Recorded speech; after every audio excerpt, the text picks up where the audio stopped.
The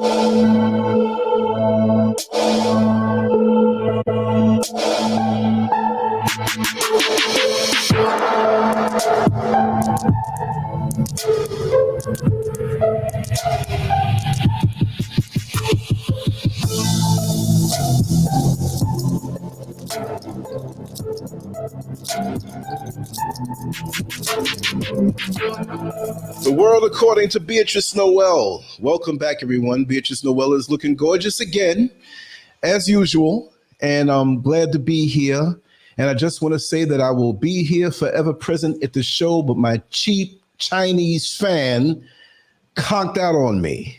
And the ceiling fan that's rickety, I'm not putting that on. So I got a big towel over here. I will be hiding my face and getting very much naked to enjoy the little bit of air that's there. Too much information. But Beatrice Noel, you're looking great tonight. Empress Elegy, I hope you're feeling good tonight. We're going to vibe and we're going to go as usual. And I'm looking forward to what you have to say, Beatrice Noel. Unmute your microphone, that pretty new microphone that you have. And let's get into it. Let's get into it. Yes. Yeah, that's Talk right. to us, sister. Let's get to it. Yeah, I mean, I look beautiful, but I'm not that doing great, man. I'm in pain. You know, I don't like all the stupid ideas they're projecting, saying that they need to fine people who don't take the vaccine, that they're okay. You know, I'm not saying what it is, okay? That anybody who didn't take it need to be fined, or their insurance should bill them, or like they should bill more their insurance, stuff like that. I mean, my thing is, tell people the truth. It's a witch hunt now. Tell people the truth. You want them to take it, tell them the truth. Because it's been over a very month. Coded way with the topic. We're going to speak it in a very coded way with coded words, even though we know what it is. No, I'm not going to stay on it. So let's make sure the words, because the witch hunting on channels. Yeah. Oh, yeah. Okay, right. Good old Wanda. Yeah, we're going on talking about what's his name, Kagame, because one of the commentators asked what my opinion about Kagame, so I went and dig it up, and the Kagame the West in Africa is portraying today, you're gonna meet a completely different Kagame. Okay, completely different. But yeah, before we move on to Kagame, so like I said, me for a month, I'm in terrible pain, man. I can't sleep because my feet, my hand is spiking nonstop. And I saw the doctor tell, it's normal. No, man, that's not normal. Because I wasn't like that before. So that's not normal. Oh, my God. That's not normal. That's a warning sign. We have to talk. We have to talk after the show's over. We could talk for a few minutes and you can talk about what's going on. Yeah, definitely. Yeah, because it's getting worse and worse. Right. So that's why I'm even more angry, because it's normal. No, it's not normal. It's not normal that you give it to me and I'm all fucked up. That's not normal.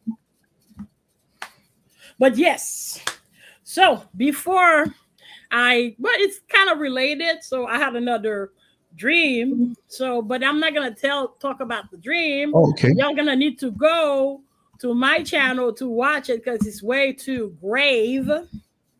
So y'all gonna have to watch it on mine. It's about Iran. So you're going to have to watch it, but I'm going to read to y'all. My message to President Biden. So my message from what I saw is whatever you plan with Israel against Iran, do not do it. We the people want no part of this, okay? If you want to know what I'm talking about, you need to go watch the latest video. What's your channel? Type your channel into the chat. Beatrice Noel. You'll find me. Oh, okay. It's something about Iran. So like I said, I will not discuss it here. So myself, I'm saying stop on your path of imperialism and of destruction, because there will be only one collateral, and that's us. It's always us.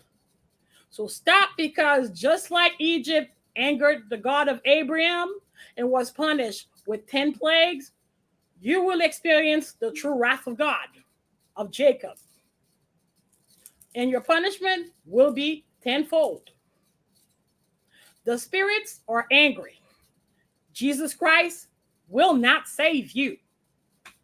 Jesus is not with you. Your ancestors stand with you because they were fucking slavers and colonizers. But God this time will not stay idle. If you do not believe in then why the United States have been plagued way worse, we wonder. Why there are 2 times more mass shooting in the US than anywhere else in the world combined. We have twice more. Okay? Wow. So why, in Europe, of course, they didn't get hit like we did. We wonder. But if you watch it, the nature is taking its revenge. I mean, the planet's taking its revenge on the European countries because they're just as much colonizers. So if you watch Portugal, Spain, Turkey, there's wildfires raging. People are fleeing. They cannot have any tourists. The places in Europe that never had floods before: Germany, Belgium, Austria, Britain, France, and Turkey. They have floods. And even there's mudslides in Russia, China, India. So to be clear, this is not global warming, but the revenge of the planet against humanity's selfishness. Therefore, we know how you devils think. Before you know it, you will start spilling blood as sacrifices to your bloodthirsty gods. Let me be the first to tell you that this will not only not appease your angry God, but we shall not stay idle and allow you to murder us either. So, that being said, there's a reason why I'm saying this. Yeah, because just like I said about Iran, and just like I said this, just what happened in Haiti, sorry. So it's not the first time, nor the last time that the U.S. government have been involved in the assassination of heads of states. It's a trend. And Kagame, and I'm going to prove that to you, is a CIA asset. He's a CIA trained asset. He's not what you think it is. And what happened with the Tutsi and Hutu, the France, they were really blindsided. They didn't see that coming. Wow. They didn't see that coming. The UN was there. They witnessed everything. But it's not that they didn't want to do anything. They were ordered not to do anything. Right. It's not they didn't want to, because they knew the massacre happened in July. They knew since January that the massacre was going to happen. So it's actually several people who are talking. One of them is a Canadian journalist. Her name is Julie Rever. That's one of them. And then there's a Dr. Onana. He's a crisis specialist, and he has a PhD in political science. His name is Charles Onana. There's also the priest. The priest was talking also. Let me find his name, because I'm not that. Yeah, I kind of murder people's names. So I got I do. So he's a Nobel Prize winner, Dr. Denis Mukwege. So I would say it's the effort of all those 3 people that really are starting to shatter the image of Kagame. Right. So all that BS started in 1990. So it was a forethought, and the Americans were so involved that the year prior the incident happened, because also remember also they put Mobutu down. So no, the same year Mobutu was in 1997 or 96. Yeah, I gotta find it because I gotta look at my notes, because it's all correlated. Mobutu, Rwanda president, the Burundi president, because it wasn't not only one president. Kagame assassinated 2 presidents. Oh wow. 2, the Burundi president and the Rwandan president. He died in the end of June, right? I gotta find the dates because maybe I'm just gonna print that stuff because I cannot keep going back and forth. I'm just gonna print it out so I can catch up with what I'm saying because it's a lot. It's dense. You know, and it wasn't only the US. The Canada's involved, and I'm gonna show you how they involved. Basically, if there's too many mine companies, you keep seeing the same name, the same country, they were involved. Right. Especially if they were there before 1996. They're involved. Because what happened is it started with Mobutu and Congo. So starting in the beginning 1990s, the way the Americans were getting diamonds, oil, lithium. Congo got lithium too, man. If this country has, you already know, this country will never be at peace. Never. You got lithium. So they're getting all that, especially coltan, because coltan, you need that for computers, cell phone, spaceship, or anything that's electronic. You need coltan. They have that. So because of all the corruption, the exportation of it slowed down. So the American turned to Kagame. Kagame actually was trained militarily in the United States and then in Uganda. So let me find where he was trained. I got to print that too. Jesus Christ. Let me see. Yeah, and I cannot keep lifting, you know. I got to print that. Yeah, he was trained in Fort Leavenworth in Kansas. Oh. Yep. That's what I'm saying again. He's a CIA asset. So he was their guy, like they call him. He is their guy. So they holler at him. And this is how they did. It wasn't not only him. There are also of the co-conspirators. They were also trained in Uganda. So because the Canadian journalist River wanted to Judy River to emphasize on the distinction. Onana did that too. Do not confuse the Tutsi from Uganda with the Tutsi in Rwanda. Because, ding, ding, ding, it was not the Hutus who murdered the Tutsis of Rwanda. It was Kagame. With its commando. It was not the Tutsi. So what he did, he's how do you call it? The Rwandan Patriotic Front. So RPF. So I would say like spies infiltrate the Hutus, starting like riding them up, so getting them angry against the Tutsis. And I guess the catalyst, and that's why I say he was helped by the U.S. The catalyst is the assassination of the Rwandan president. So by that point, because since January, because one of them approached Colonel Bashar. So Colonel Bashar is the XO of the UN, UN station in Rwanda when that happened. So he approached them, right? Told them about it, and so when he approached them, then hold on a minute. So he approached them about it, and so he went to his general.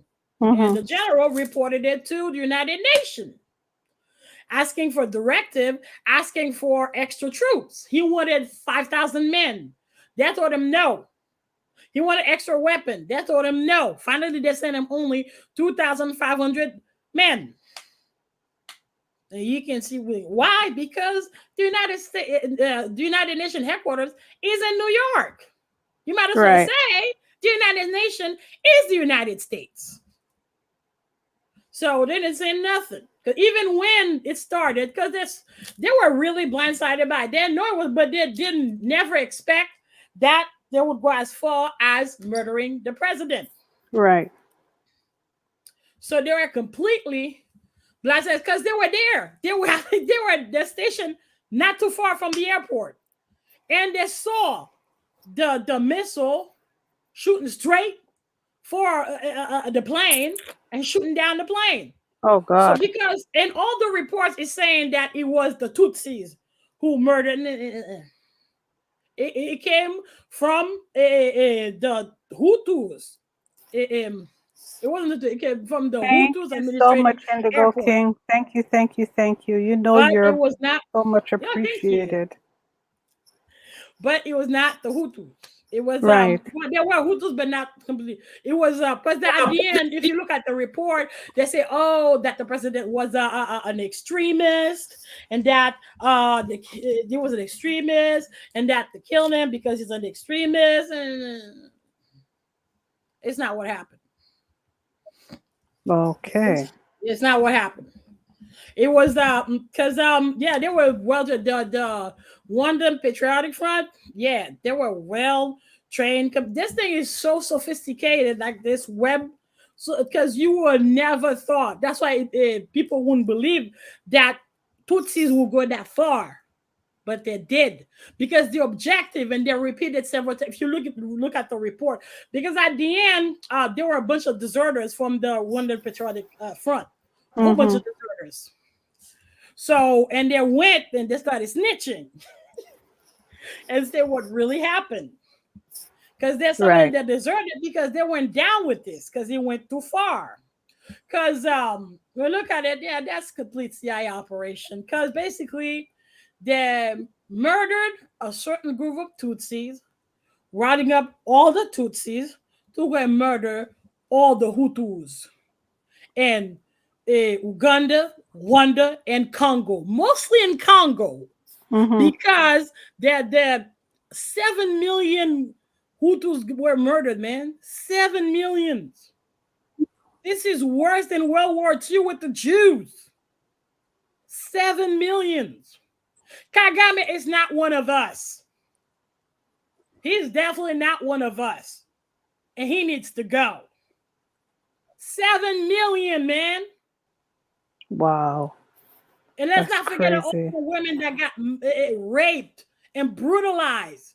Because that's when the priests started talking.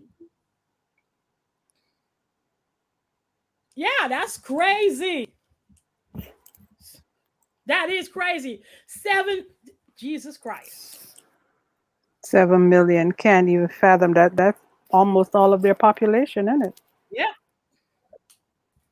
Yep, basically, yeah, all their population. So, yeah, let's see if I can print that mess one more time, because the printer's acting up. It doesn't want to print because I need all that information and I cannot see it because it's very, very, very dense. So, especially if I have that, because after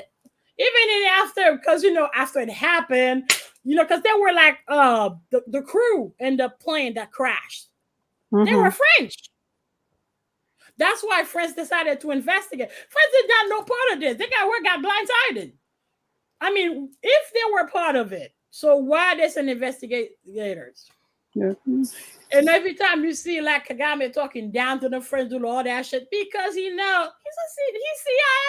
That's why he's talking down to France. You can't do shit to him. Even when the investigators from the UN, because they had the independent investigation. Kagame walked to that lady, Ponte.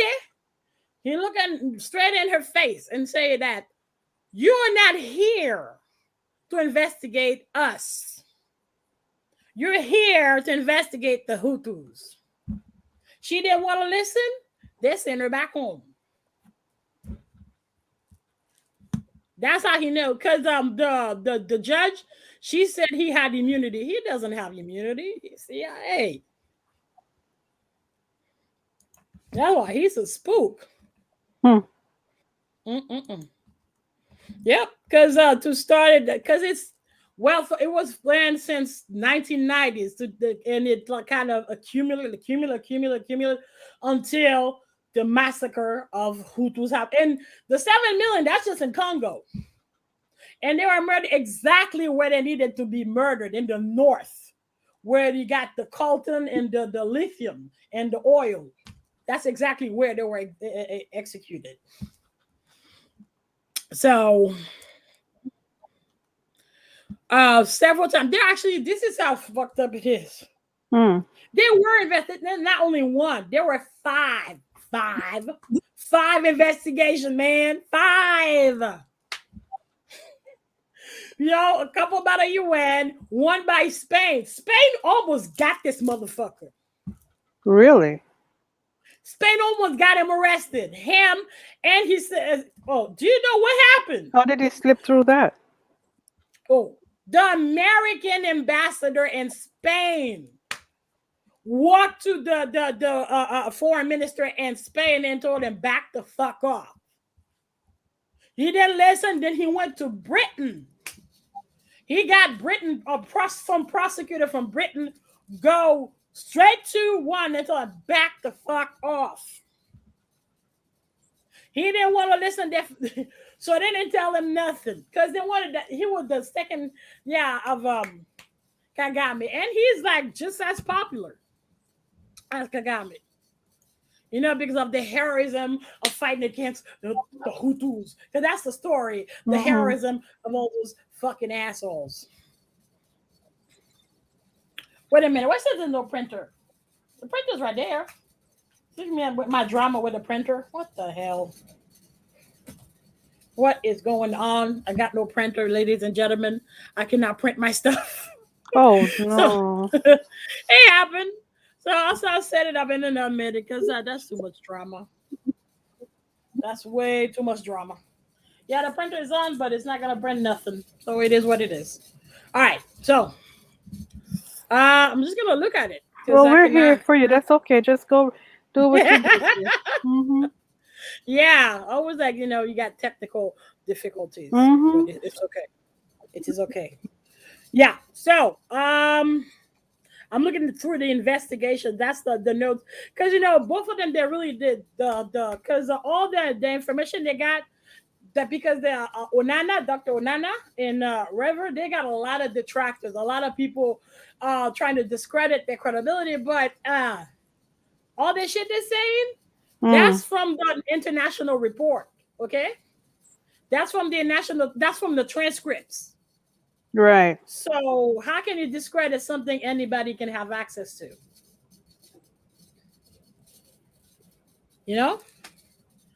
So let's see. Yeah, there was 5 investigations. One of them was the leading French investigating magistrate, Jean-Louis Bruguière. So because there were a bunch of French that died in the plane, because the crew was French. And then there was the Spanish Justice, the Belgian Advocate Department, the International Criminal Court, and the United Nations also. The United Nations Court as well, because one of them is in Switzerland, one of them is the United Nations. So 5 investigations. Every time they say, each one of them, they'll tell you they faced immense pressure. Immense pressure. Not even from the Wandans, from the United States. This way it got even more fucked up when the Spanish were doing the investigation.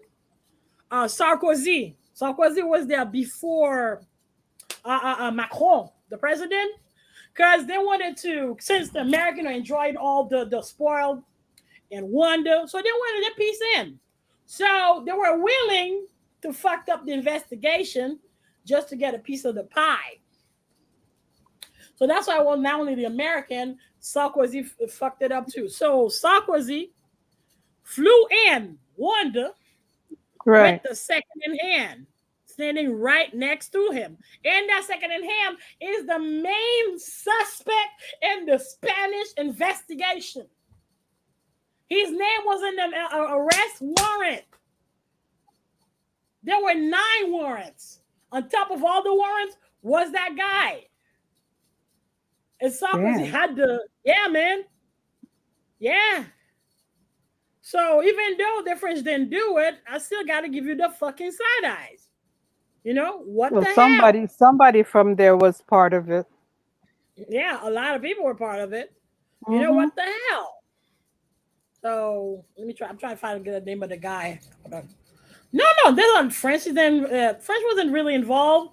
He just French got involved afterwards in under the administration of Sarkozy because they wanted. Because that's the thing. In order to have access to Congo, you have to have access to Kagame.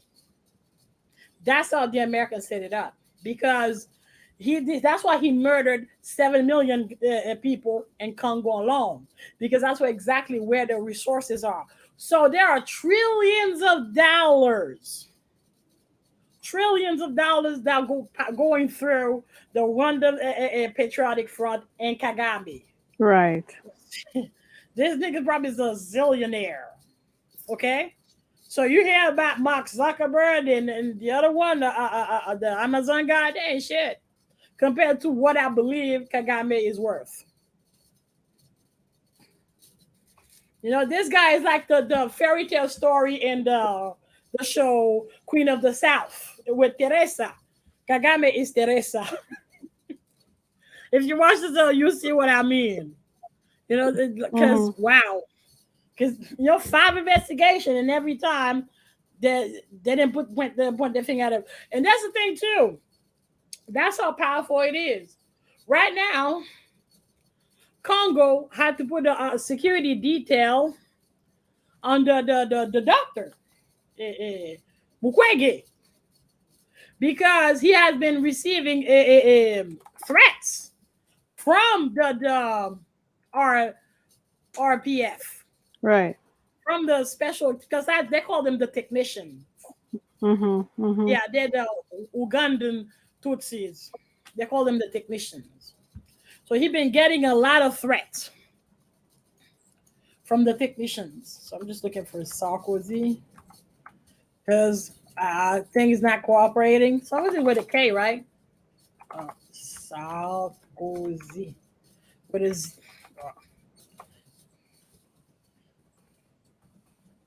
the I? If I find that sucker. Okay, because I need the name of the guy because they had a warrant for this. It was Spanish, yeah. Or was the no, it was the Bruguière. I gotta find it. It's Bruguière. That was the French investigation with Bruguière, and that's how they got rid of Bruguière because Bruguière. Okay, let me look again for the next one. Yeah, because Bruguière is the anti-terrorism magistrate. Because of course they consider that there were several other charges, you know, like genocide, of course, but he dropped it to terrorism because of the plane they shut down and 2 presidents died. So you see, Bruguière. Okay. So the plane was a Falcon 50. And the president of Rwanda, his name was Habyarimana.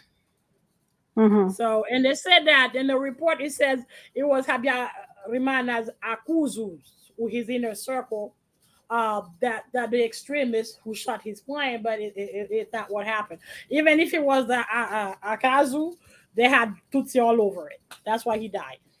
And it was orchestrated to round up all the Tutsis against the Hutus. Yeah. The massacre started in 1990.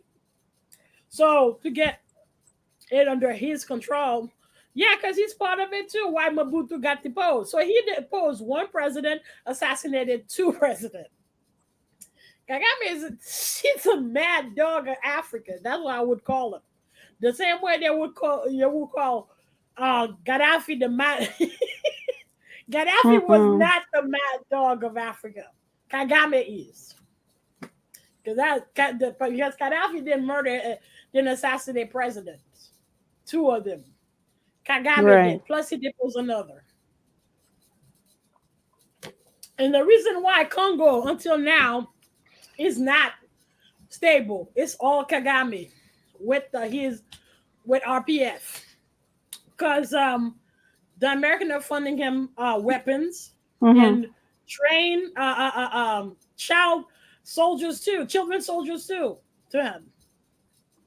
And they're funding him weapons, guerrilla to destabilize Congo. As you know, just like I always say, the more riches you have, the more unstable your country will be. So until you get rid of Kagame, Congo will never be at peace. That's how crazy the situation is.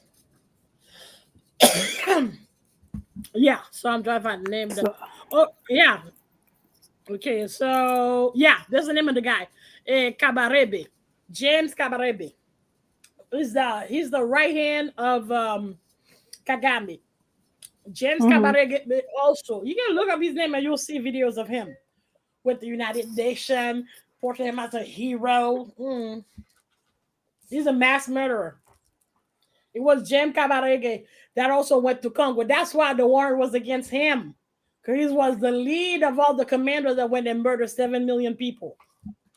So he is a general. Because that's the thing too. When Kagame was doing that, he was a general. He was General Kagame. But once Habyarimana died, then he took power and became President Kagame. So until even before he took power, the 2 next years, because he went personally to Congo too, and dispatches RPF to Congo to claiming to hunting the murdering Hutus who killed the Tutsis, when what he was doing is cleansing Congo for the Americans. The Canadians are involved too. It's the American and the Canadians. So, because the river, she named the companies that were involved in it. I gotta find there's 3 companies. There's I guess a French right in it too. There's Bolloré, which is a French company. There's something mining, Thinking Mining. Right. That's the second one, Thinking Mining, and there's another one that's Canadian. So all those 3 companies, they are involved in financing, basically financing, facilitating all that happened. Because he didn't just go there to Congo and start murdering the Hutu. That's why they deposed Mobutu, so he can do that. Hold on a second. I know, right? It's sad. It's sad. This is crazy. Very. Yeah, it's just very crazy. There's infighting, and it's one of their own. Yeah, man. Like shit. Like I said, he is the mad dog of Africa, and not Gaddafi. Yep. So let me go look for it. But they try to portray him as this person who would be so. It's disgusting. Unassuming. It's just disgusting. Just disgusting how they portray him. Yeah, and I saw several, because that's why I told your commentator that I ain't gonna make comment like that without, I have to actually look it up. And next week, guys, hopefully, because I'm trying to do this before school starts. Next week, we're gonna do Nigeria, because I thought it was only the Igbo who were fighting for independence. But I've been chatting with a Nigerian, and he told me that the Yorubas also and other tribes are trying to get their independence. So I'm about to investigate Nigeria. But let's proceed with Wanda. So sorry I cannot see the comment, because I have to to look at what's going on. Oh yeah, I saw the thing about the bauxite, Indigo King. Yeah, I saw it. I mean, you can just look it up. You'll find a Vice News report about it. Yeah, because they got probably that's why Jamaica is so unstable. The more stuff you got, the more unstable your country will be. Of course. It's just like I said. You got to find a way to. I don't know. It has to be in you not to betray your own country. That's what I think. It has to be in you not to betray your own kind. A lot of them are ruled by money. Unfortunately. Yeah. And Kagame cannot say that. It's not he's ruled by money. It's just, you might as well say he's American. Might as well say. And now he's ruled by money. He's not one of us. His skin is black. But this motherfucker's not black. He's as a devil as the devils. Motherfucker that black? No, he's not one of us. His skin is black.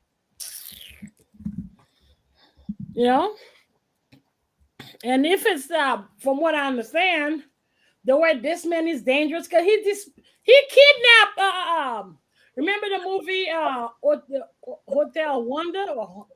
Hotel Wonder, the movie where the hotel manager saved a whole bunch of people, right? That the UN brought out, drove out of Wanda.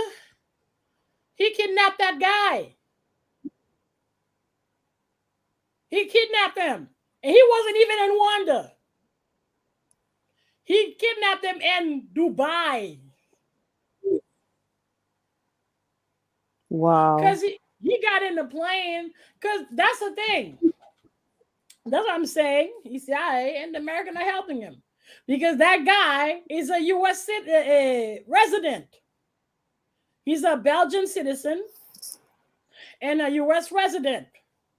Which means he shouldn't be over there. But they're allowing it. Because he got a plane in Dubai with a friend thinking that he was going to Burundi for some seminar. And he got tricked. The plane landed in Wanda. Before you know it, he's arrested and he might be imprisoned for the rest of his life. You gotta say it's a death warrant because he'll die. That's for sure. He'll die. Kagame will kill him. These leaders are grimy. They're grimy. It's just so. Yeah. It's fucked and up. The worst is yet to come. Yeah. Okay. So his name is Dr. Paul Rusesabagina. Rusesabagina. That's his name. So he's a Belgian Wanda politician and a U.S. Permanent resident.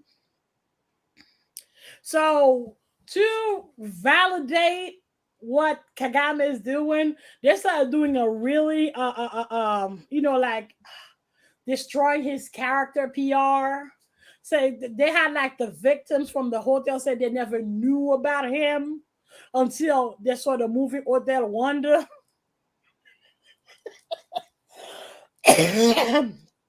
Yeah, because that's the thing. Him, just like Mukwege, you can look him up. He's very famous and he's very brave. And that's one of the guys I'm telling you. It's not about the money.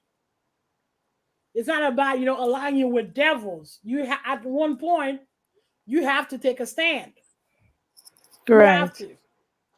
Because probably he understands the same conception. When you do this, it's not a few people you're killing. You're killing all of us. It's not a leader you're betraying. You're betraying all of us. Right, exactly. Yeah. So the guy, of course, who's taking a stand, he got people guarding him because at any time he could get assassinated.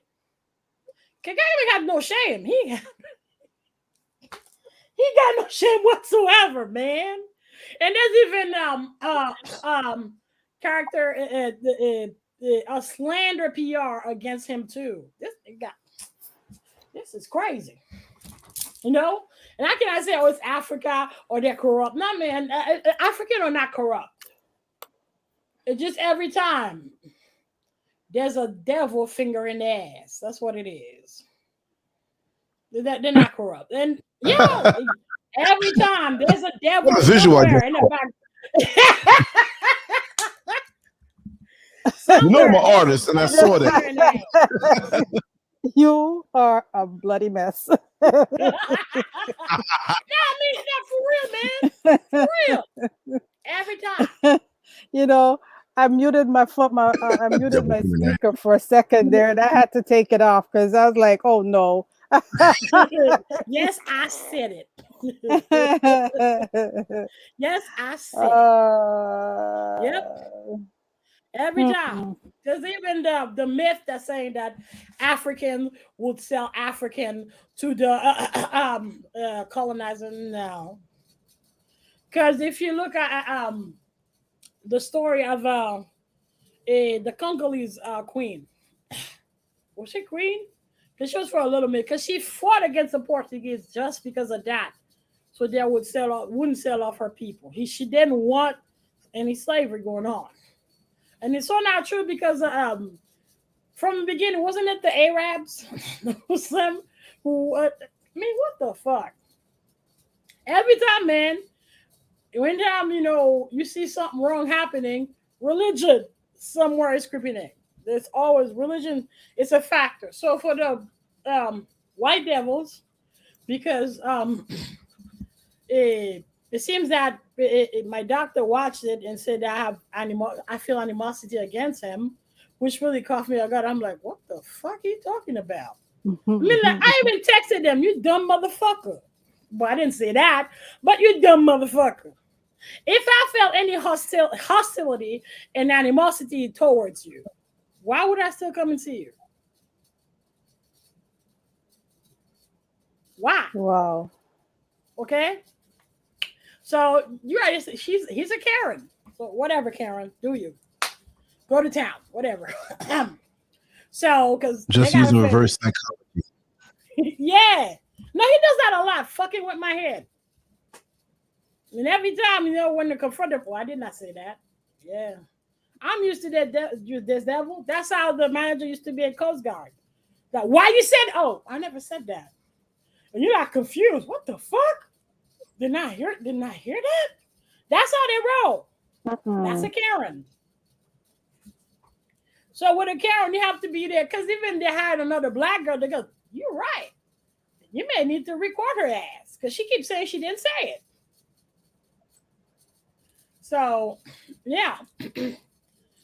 But from that, before we move on, probably the Romy Rum was the yes, man, yes, inevitably. There's a devil finger in him. But from that terrible experience with the Coast Guard, it kind of destroyed my trust in white folks. Sorry, white folks, but I don't trust y'all at all. Because you're two faces. Right. Yeah, y'all fucking two faces. I mean, at least African American, we know you don't like us. We know that already. It's cool. I mean, not all of them, but some did. Yeah, it's not white folks who used to tell me to go back to Haiti. It was African Americans. Ooh. All the time. And I'm not cooning. Y'all know I'm not a coon. But it used to hurt. This is a person as black as you are tell you to go back to Haiti. Yeah. Okay? So, yeah. Let's go back to Wonder because I'm sidetracking. I witnessed it. I witnessed a lot of Black Americans, African Americans say that same thing. I witnessed it. It's true. Yeah. Yeah, that was just like, not even worse than why. Go back to Cuba. Go back to Africa. What? Ain't that something? Yeah, I mean, different than white folks, they're two-faced. That's how, the same way I'm rooting to be completely independent, have my own job, my own thing. I don't want a boss. I think that's why I want to become a psychologist. I can open my own practice, my own thing. Does that way too? I don't want you two-faced motherfuckers. I just want foreigners. Because, before you know it, y'all say that I did this to you, I did that to you. Now y'all crazy. And it's not only their colonizers, they're always rooting to destroy you. Always. Y'all crazy. That's why Bill Cosby got acquitted. You don't know what, you will never know what happened, but y'all crazy. You don't need to do shit. Before you know it, they say you touched them, you did this, you did that to them, so they have to sue you. Ipso facto, Epstein. Okay? I'm not blaming the victim, but bitch. I was 14 just like you. I was 16 just like you. But I was not that dumb. I was not that thirsty. And we weren't rich. Yeah, we weren't living it. We were not. When I was 16 just like you and 14 just like you, we lived in the mountain with no electricity, no phone, no cable. Okay? Maybe that's why I'm like that, because I'm used to live with nothing. Okay, so that's why I value more relationship than I value that, especially with family. Right. That's what I learned from living there with nothing, because the only thing you got left is your family and knowledge, the books. So, yeah.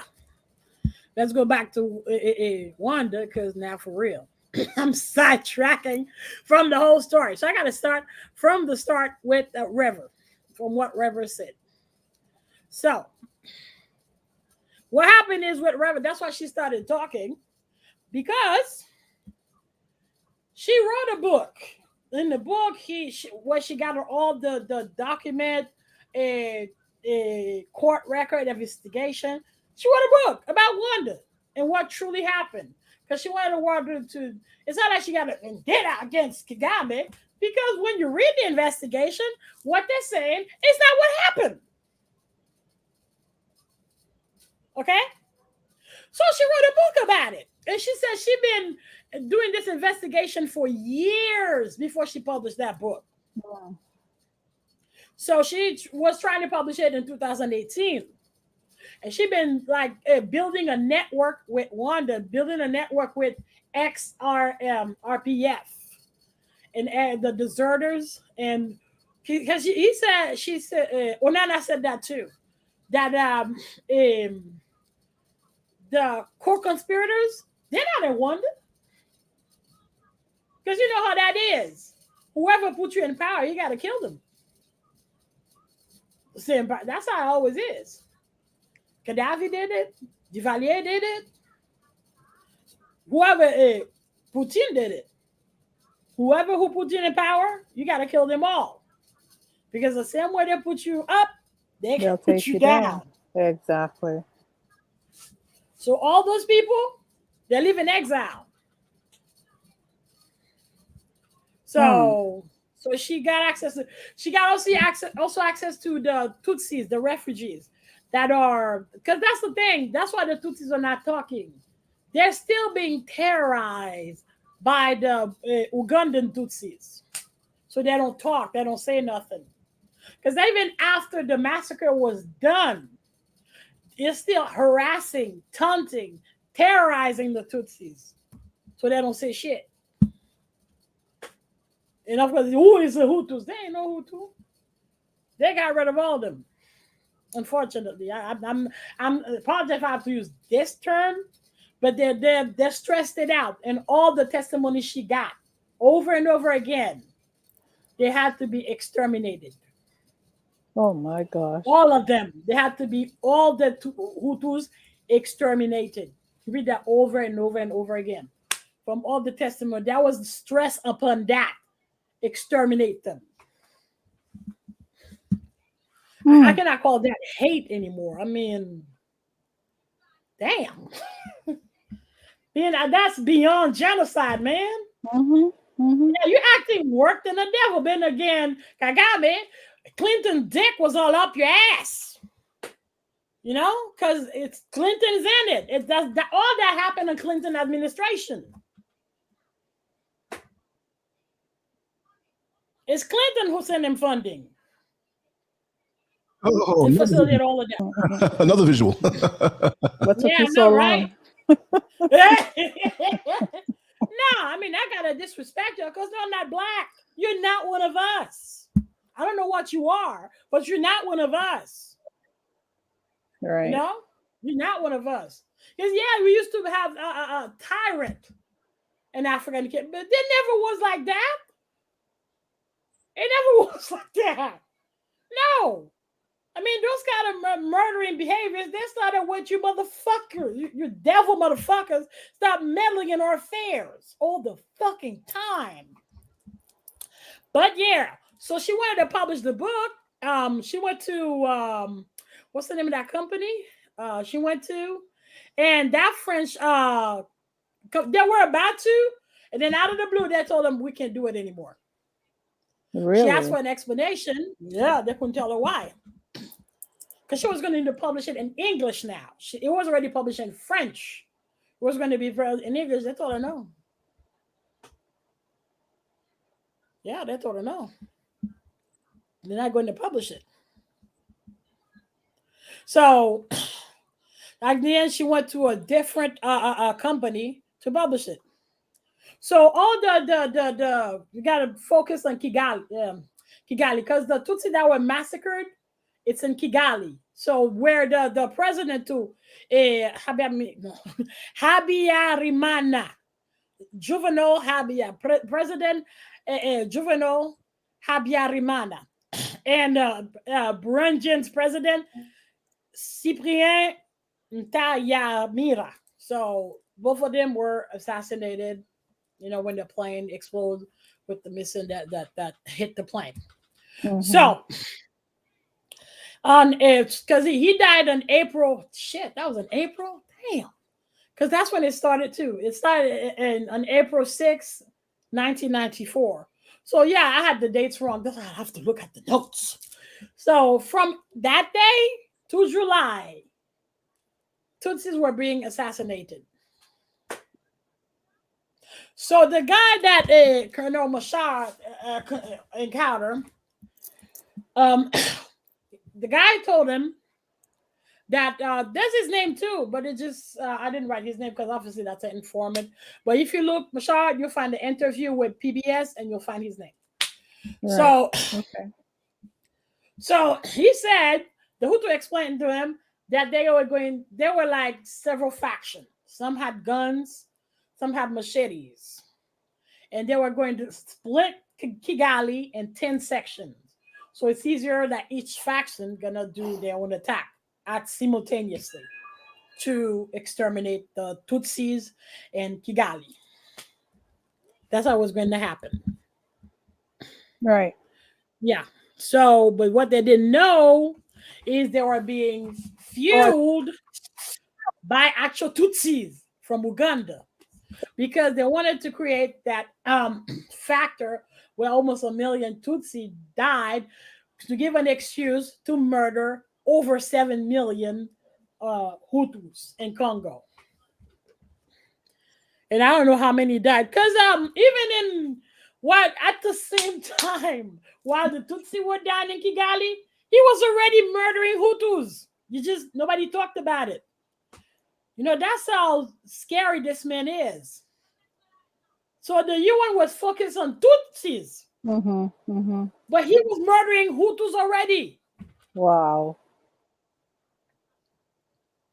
And this is why now I remember why it's not only the assassination of Habyarimana, also because remember I said he started in 1990.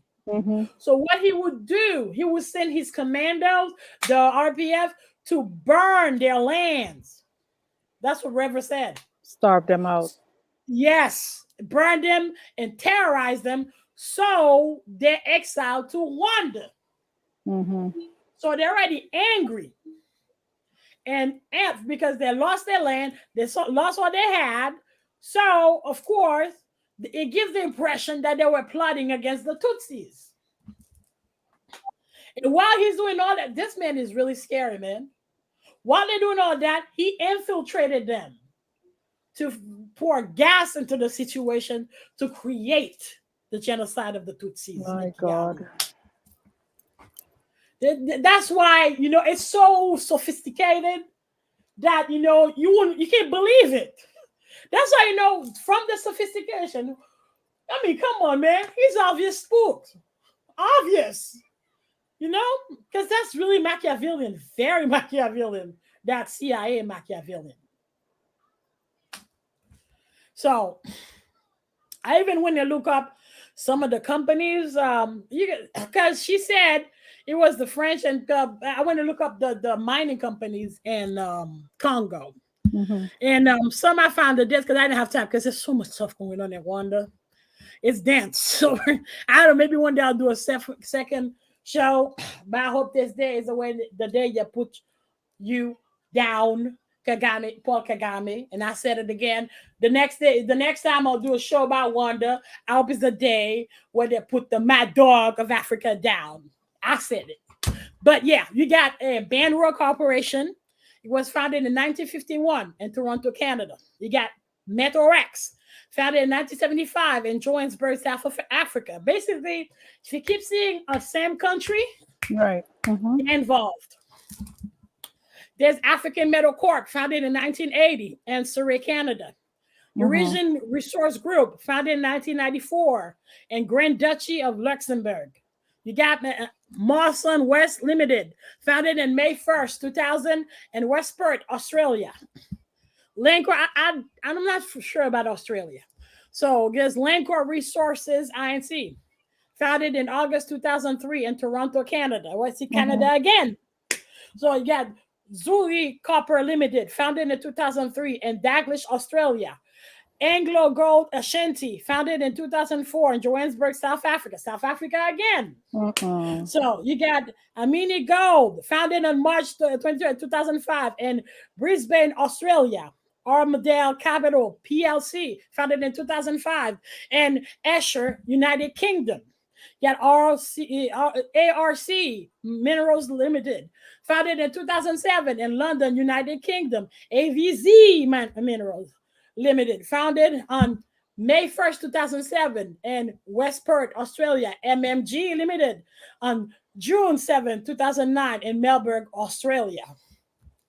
The rest I didn't have time to research is Freeport, MC, Moran, Glencore, Extrata, PLC, Infinity Lithium Corp. Shit, Infinity.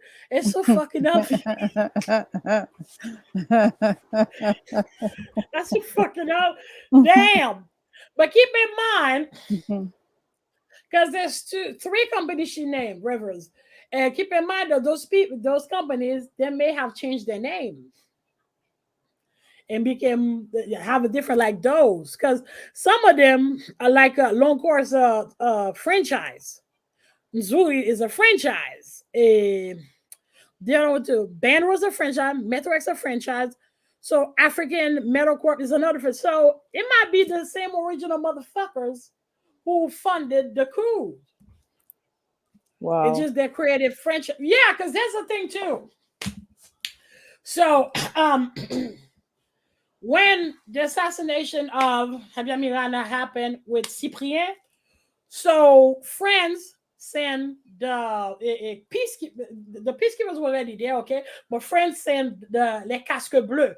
Casque bleu is a Rwandan peacekeeping mission they created to assess the situation. Right. So they invited the United States and who else? England, Britain to be part of it. They said no, because the United States create their own humanitarian mission that went to Congo. Britain created its own humanitarian mission that went to Congo. Everybody have a hand in the pot. Okay. Yeah, everybody got a humanitarian mission. It is so true that That happened in 2017 or 16. I don't remember. Remember when there was that a riot in Congo, the war, and they caught the United Nations. The United Nations with several trucks with resources in their truck. Wow. Okay. Okay. And it's in that same bullshit you hear about Frenchies and Central Africa. That's why I'm like, I hear the Americans saying this, saying that, the French saying this. Man, you motherfucking devils, white fucking devils. I don't care if your Karens are upset. Fuck you, devil. Y'all need to leave Africa. Because y'all have dogs raping girls in Central Africa. You say Russia this, Russia that. But Russia brought weapons and mercenaries to train them. Even though they're fueling one faction, most likely their faction they're fueling is against yours. Yours who have a dog raping girls. Devil, get the fuck out of Africa. That is crazy. You know? That's damn sick and disgusting. It's very disgusting. It's very, very, very disgusting. Every goddamn terrorist group you hear, if it's not like every extremist, most likely, if you look really, really deeply, closely, the Americans were fingering him at some point. At some point. Al-Baghdadi, shit, he was in Baghdad. The Americans freed him. He didn't walk out. They freed him. McCain got him out. And he became the leader of ISIS. Okay. So, yeah. So on April 6, 1994, backed by Bill Clinton administration, Kagame began a campaign of terror and genocidal violence by ordering the assassination of Rwandan President Juvenal Habyarimana and Burundian President Cyprien Ntaryamira, returning from a peace talk in Arusha, Tanzania, which instantly sparked the war between the tribes. So not only, that's why you always hear the RPF defending Kagame, because they get all the gold, lithium, diamonds. They got access to all that shit. Right. You cannot have access to Congo without going through Kagame. You cannot access. I say it again. Repeat it again. You cannot have access to any resources from Congo without going through Kagame.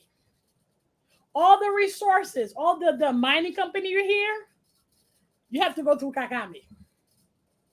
Actually, one that exports resources, but one that has none of the resources that it is exporting. They export the resources to the United States and Britain, and now the French. So when you see Kagame talking all that shit about the West, shit. That's a he's their screen. bitch. He's their bitch. Okay. So, from the 1996 to 2008, the United States government had been supplying forces, including child soldiers. I say child soldiers to Kagame and General Yoweri Museveni to invade the Democratic Republic of Congo. It's always about the sources. Every time, man, follow the money. You follow the money, you see what the fuck going on. Also, Tuesday, I'm gonna do a new episode about Haiti because there's what's his name? Man? Hey, that's how tired I am because I've been listening to him. Yeah, because I'm doing Rwanda, Haiti, and we're about to talk about Los Angeles too. But I'm gonna leave this for last. But shit, Haiti's dance, man. What the fuck? Just like Rwanda, but let's keep it with Rwanda. So, So, based on the U.S. House Representative hearing before the Committee on the International Relations about the Democratic Republic of Congo on July 16, 1997, Paul Kagame's militia invaded Congo Zaire, killing Hutus refugees in the eastern Congo Zaire, which resulted in death that the International Rescue Committee estimated to be as high as 7 million Hutus. And as he is depleting Congo eastern population, Kagame militia is exploiting the timber, gold, coltan, mineral resources, meaning lithium, diamonds, all that mess. Yeah, to export to Western countries like, principally, and ultimately, the United States. Wow. So, yeah. So even the United Nations, they investigated Congo too. But every time, man, you got United States like, hey, back the fuck off. Every time, man. But the UN Office of the High Commissioner for Human Rights has issued a report on the Congo, affirming that Kagame's government was responsible for the most serious violation of human rights and international humanitarian law in Congo. That's why it had led them to consider the crime of genocide. That's not a consideration, man. 7 million, bro. 7 million. What else can you call it? And that's just Congo. You have no idea how many Hutus they killed, because they were killing twice as much Hutus as the Tutsis were being assassinated in Kigali. You have and they were killing Hutus across Rwanda. So you have no idea how many Hutus died. Wow. This is all so incredible. I can't, right? I can't say that I've been keeping up with what's going on there. So I'm learning a lot from you right now. Me too, man. I didn't know all that shit was going on in Congo and Rwanda. I'm like, whoa. Whoa. Really? Whoa. And she was putting so much information, so I had to like look up everything she's saying to find the evidence to connect the dots, because there's so much being said. So that's the thing. The majority of the population of Rwanda was Hutu.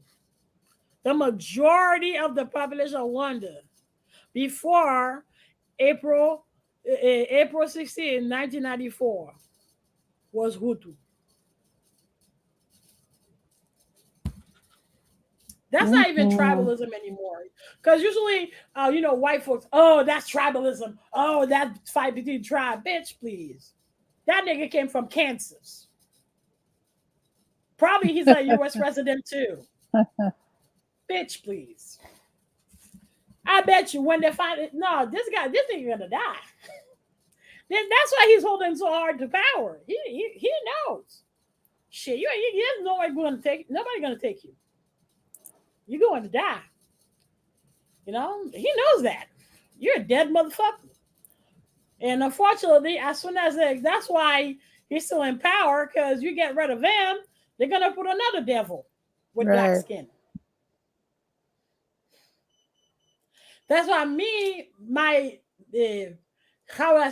gospel, I'm preaching the same thing over and over again. At some point, you're gonna have to make a stand. At some point, you're gonna have to stop on your path and see that whatever you do has consequences. It may be that you're struggling, you need the money, and we're gonna hear a lot about that on Tuesday or Wednesday. They're gonna be Wednesday. Yeah, okay. About Haiti. Yeah, we're gonna hear a lot about that. I mean, yeah, because inevitably it was greed that got Jovenel killed. Really? Really? Yeah, because Sano is implicated, but it's not like I said, he's the patsy. So it came down to basic greed, or it came down to greed because other people's agendas needed to be carried out? Oh no, it's just Noel not only was a very cheap motherfucker. His wife is just as fucking cheap. He wouldn't pay the guards in the National Palace or his own guard. They actually would starve because they got no food. So if you don't pay people, there actually was one of them. His wife got kidnapped. So when they freed the girl, Martine brought money to free the girl. But when she arrived safely, she said they treated her very humanely. They did not mistreat her. They're not criminals. Guess what Martine did? Guess what Martine did? Tell me. She said, give her back her money. Mm-hmm.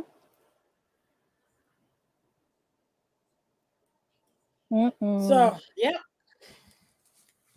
They give her back her money. So, that's how he died. Wow. So, me, I don't feel bad for him. Because that's just another devil. You know, it's interesting as time goes on and, you know, more and more information comes out. It forces us to have to really rethink. Yeah, every time. Everything. Every time. But at the end of the day, we know who ordered it. Because he said, too, the guy, we cannot tell their name. I got to find his name. Where's my phone so I can find his name? But he said he himself, well, guess what? So he didn't talk with all those the officers, because he went to get the police report and did his investigation based on what the account of the officers, commanders, and what they said. So then he went to Haiti. I mean, he came here in Miami, right? He wanted to come here. Homeland Security stopped the plane. Really? Well, they sent it back or they detoured it somewhere else? Yeah, they held them for hours. And then they let the plane go. Damn. Okay, so the spooks were involved also there. So like I said before, and so I'm not going to say it, but go find a video and you'll see what I said, because it's a dream I had again. And actually, I saw the plot. I saw all the plot. So the United States is in the business of assassinating presidents. You know, it's not only destroying countries, but it's not the first time they did it. They're in that business. And it's extremely concerning. Right.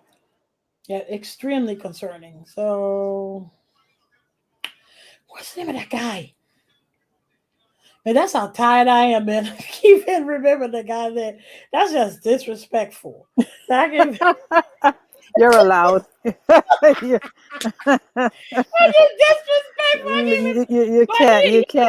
can't be on your A game every week. Sometimes we come with a B game. You know. But as long as about you to do a collaboration with the New York Times about this investigation. Yeah. He about to have a collaboration because he said that. That's why there's a lot he said he cannot reveal. Gary Pierre Paul. So he about to do a collaboration with the New York Times. So basically, I've been listening to him. So the detail I have in what he's saying, I'm about to spin the web again to create a new narrative. Wow, that's crazy. And they create a new narrative because now he's saying that it was on the M60s, and it was 5.56, the caliber of the gun they were using. That's really the gun the UN peacekeepers use. That's the gun they were using. Okay, but why the medical report says? Because that's why he said he's a little mad that they're accusing Martine of being part of that because he said they found her in a pool of blood. Okay, that's what they told you. Okay, that's what Right. the told you that it was an M16. But explain that shit to me. How can you be beaten, shot how many times? 3 times, and 5 days later you can walk by yourself downstairs of a plane? Impossible. Okay. Impossible. You got shot in the hip. You got shot in the arm. You got shot in the back. You got shot in the stomach. She did. Okay? Give me a break. Okay? I'm not saying that she did it, but bro. She should be dead with all of that.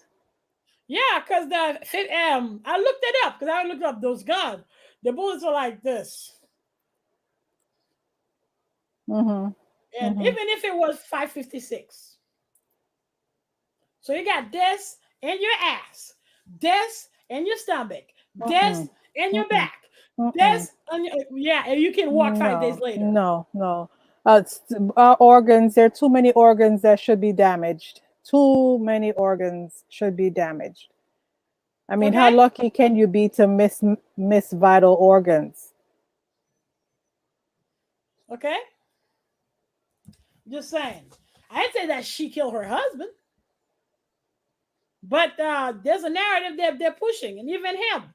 Because he can say whatever he wants. But I guess a new episode I'm not done listening to it. But he starts saying it too, because he's calling the Colombian, those assassins, those this, those that. But at the end, he starts saying, because what's the name of?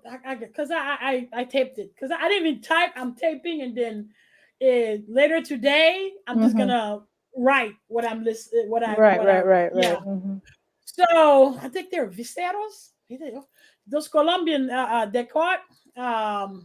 They're you can compare them to Navy SEALs. Right. Oh. So that's why he's okay. So and there were 28 of them.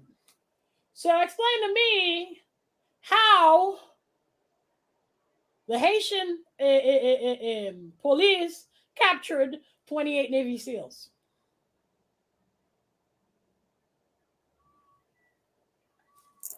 Obviously, it's because they surrendered. They weren't shooting. They didn't want to. Because he said they could escape if they wanted. It's just because they knew somebody was gonna let them off, but obviously nobody did.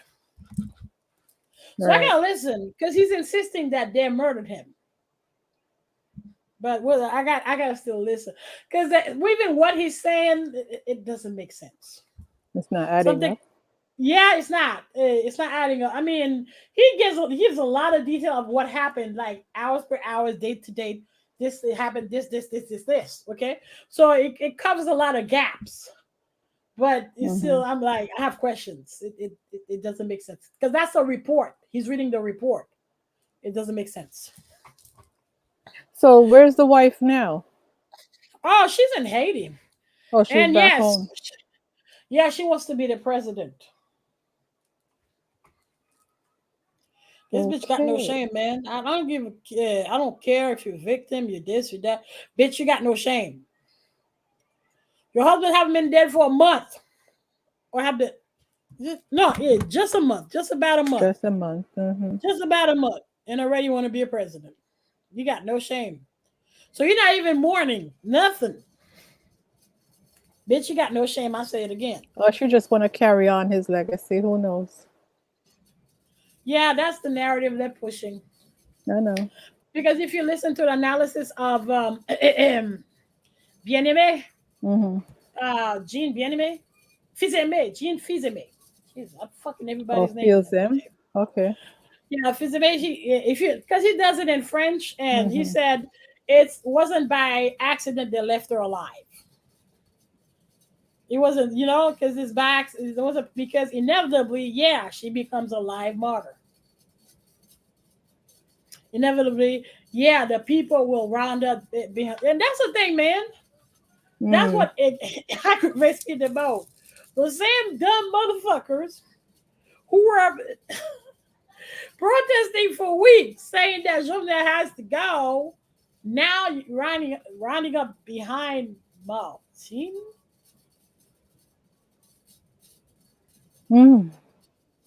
You're that gullible?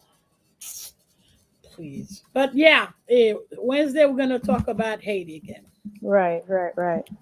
Yep. So what's going on in California? Oh yeah, California. It's fucked up. Because I want to look at that, doesn't add up at all. Because there's when you look at the news, there's an overwhelming population of homeless in California. Right. Mm-hmm. Me personally, I know because I lived in New York. See, I lived in Staten Island. Right. In Manhattan, there's an overwhelming population of homeless. Right. Okay? So California has how many people? Yeah. Let's see. Where I put Cali? Cali's all in the bottom. We don't want to talk about okay, here it is, California. So I think California has like 30 million people or something. I have it here in that computer. Yeah, I have it because I saved it, the population of each state. Right. Because they keep saying California has only 250,000 homeless. That's crazy. Okay, you're full of shit. Because that's crazy. Okay, that is crazy. Yeah, and that's the thing too. Because I've seen the tent cities of California. Okay, explain that to me. Okay, explain that to me. That made no sense. So, okay, your state's population. Okay, California has 38 to 39 million people. Right. And your streets are overwhelmed. Your parks, with homeless people. Overwhelmed. Listen, California, as far as I'm concerned, California is the most expensive state to live in. Oh yeah. No, that I know. The most expensive state to live. Yeah, the medium rent is $6,000. Yeah. Yeah. God, medium, yeah. Hello. Yeah. Hello. The medium rent is $6,000. Right. The medium to for a house, and probably you buy almost $1 million. Yeah, $600,000. Exactly. Probably it's more now. It's more now because it was 600,000 20 years ago, 19 years ago when I went there and I drove around and I saw some of these subdivisions that they were building, and the homes were, like Lance would say, an arm stretch, to each other, no yard space, no nothing, and those were $600,000 starting asking price, and they weren't anywhere fancy. They were right across the street from a pineapple grove. From Dole Pineapple Farm. Okay, so it's not like they were in some place fantastic. $600,000 starting price. Yes. Yeah. That, and actually, they even did a documentary about people working where those people are making 60 grand, 100 grand, and they're living in their goddamn car. Explain that to me. How you can make 60 grand and you have to live in your car? Explain that to me. That's crazy. And those people, they work for Google, for Amazon, for Facebook. But no, it's the American dream. Yeah, there's no such thing. There never was anything like that. There's no such thing. Because the dream is for the exact same elite. It will never come to you or me. You can also have a comfortable life. Right. But that dream is not for you. And when you actually reach the dream, they're saying you're a Karen. They're saying you're a Karen. Because even a female athlete, man, when you're a man, you use steroid. When you're a girl, yeah, you're a man. Yeah. So the reason I'm talking about California is because LAPD showed up on the beach, Venice Beach, with a whole lot of assault, SWAT, man. LAPD SWAT came with like the huge assault weapon, like the 5.56 and the M16, to have homeless people move out. Yeah. Explain that to me. What happened to the element of compassion? What happened to it? No, that's beyond shameful. Yeah. That's beyond shameful. But you can even look it up. Where they gonna put them? Because they're all over a lot of these rich neighborhoods now. Okay, where you gonna put them? You let me know. Where you gonna put them? Yeah, squatting outside these people's homes. That's what they should do anyway. Yeah, because those people, they were in like a makeshift blue tent, and you can see them scared with their arms up, and of course they're white. So the LAPD's excuse was that they were looking for a guy walking with a gun. Really?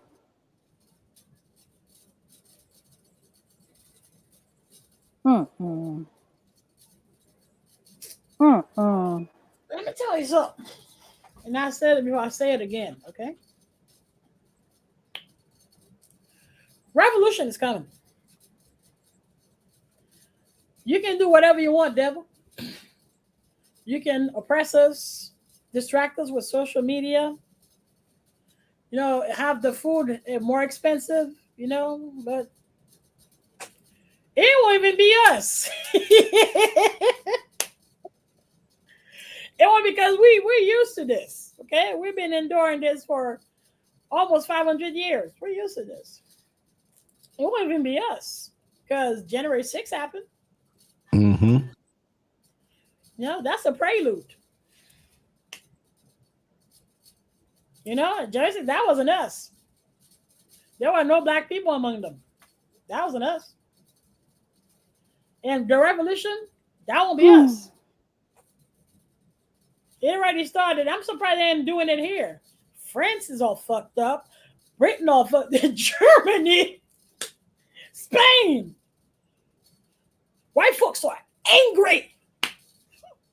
They got no job, no food, no money, no nothing. So they're angry.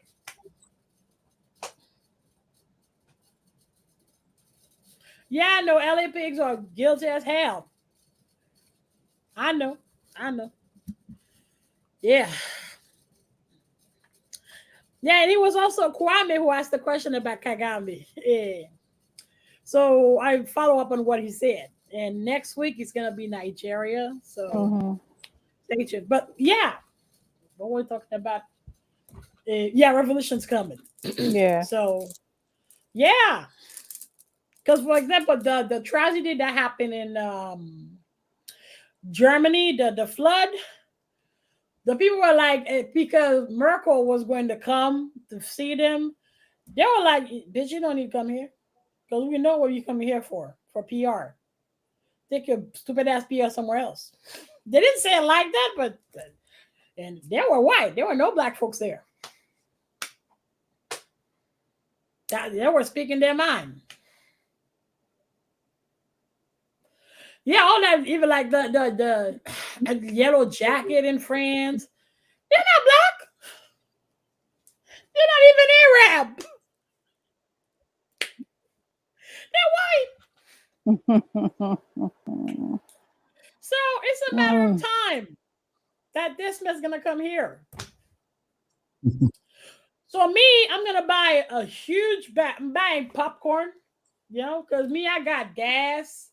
I got like 8 canisters of gas. I got my little gas oven.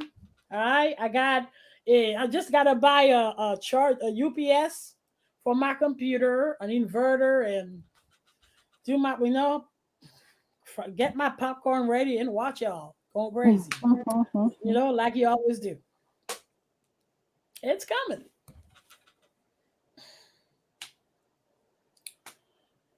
Oh, what is it? People with 600,000 houses need more money to pay for the mortgage. That's true. Yeah, I know. People who make 100,000 are on food stamps, man. How can you make $100,000 and you're on food stamps? Explain that to me. Because their $100,000 might as well be $20,000. It might as well be. It's not worth the $100,000. Yep. And now, because now the rich motherfuckers, they didn't say shit about it. But guess what? California is so fucking expensive that even the Zuckerberg, Tesla already moved. Tesla's in Texas now, so which means Texas is gonna be real fucking expensive now. Tesla is in Texas. A whole bunch of them actually 75% of them, they're no longer in California. Yeah, well, Tesla living in a mobile home, I think, or something like that. You know? So you can move around when the revolution starts. Yeah, exactly. So now, which means now you got thousands of Californians with no job. This is because the governor taxed them so hard. But why are you rich motherfuckers don't want to pay taxes? You're billionaires. You know? We don't want to. I don't want to, but I pay it every month, man. I got an installment with IRS. You know, I have to. Because I don't want them fuckers to garnish my check. Shit, I barely make anything. But you rich motherfuckers, and you know what happens when you're a billionaire? You can spend as much money as you want from it. You're still gonna make money. Because when it's rich, once it's rich, half a billion, with their own interest, it's making itself. You're building wealth. And when they're philanthropists or giving donations, it's not the goodness of their heart. Because when they give $1 million of donation, it becomes a tax credit for them. Right. Exactly.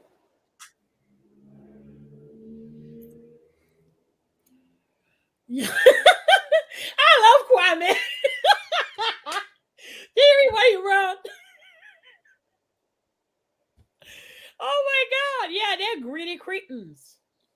Yeah, cretins. All of them. Because every time the Tesla dude opened his mouth, you're like, what the fuck?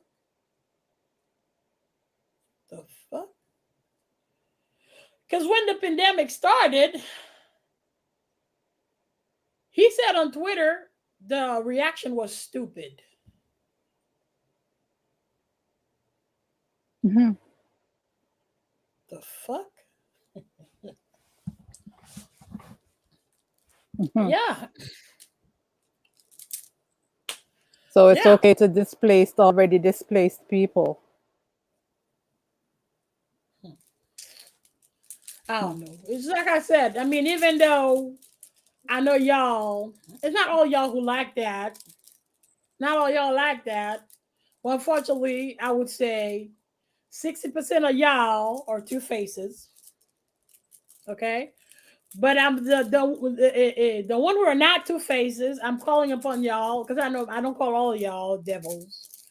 But it's not only us, but you two at some point, we're gonna have to come together. Because unfortunately, it's not only black folks against devils. It's y'all too. Y'all being just no, not just that much as us, but y'all being oppressed too. Y'all homeless. Y'all ain't got. Y'all being displaced. Y'all being just as much harassed by the police. What's it gonna be? At some point, it has to be one fight. Okay, it's gotta be one fight. You know, it's time for y'all stop pointing every time something wrong with you, Karens. I'm not talking to all of y'all, but the Karens, the two-faced Karens. It's always our fault. Like, Like, for example, every time there's crime, they point out Chicago, South Chicago. There wasn't 600 mass shooting in South Chicago, bitch. That didn't happen in Chicago. Okay? Every time when you tell them mass shooting in America, they point out Africa. Well, let's look at the statistics. Because I saved it so I can look at it. Let's look at the statistics. Okay? Mass shooting. The United States, per mile, there's 0. No, which one? The United States, America. Per mile, there's a 0.89 mass shooting happening per mile. Mm-hmm. If you look at Africa, I don't think I flip. Okay, let me see if I could flip it. Yeah. If it's all white, it means there's no mass shooting. If it's like pinkish, purplish, there are mass shooting. So if you click on Norway, okay, it said 1.88 per mile, but you understand that Norway is way, way smaller than the United States. So of course, even if there might be like 10 mass shooting, it's going to be considered as a lot because the population is smaller. So Canada surprised me. Canada has 0.32 mass shooting per mile, which is like almost a third of the United States. But when you look at it, because even Russia's not bad at all. Russia is 0.012 mass shooting per mile. Right. So this aggressivity, damn it, it's here.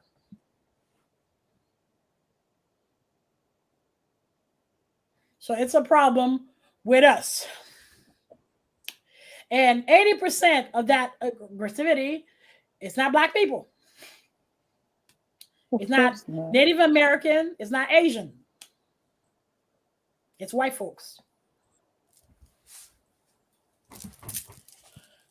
Also consider that 35%, almost to 45% of those mass shootings, they happen inside their home, killing their own family. So we have a problem. We have an obvious problem. We have an anger problem. We got an economy problem, and now we got Mother Nature being really pissed off. Right. Because California is suffering wildfires as well.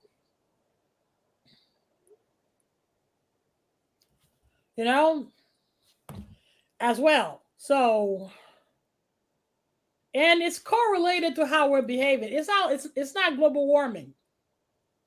It's us.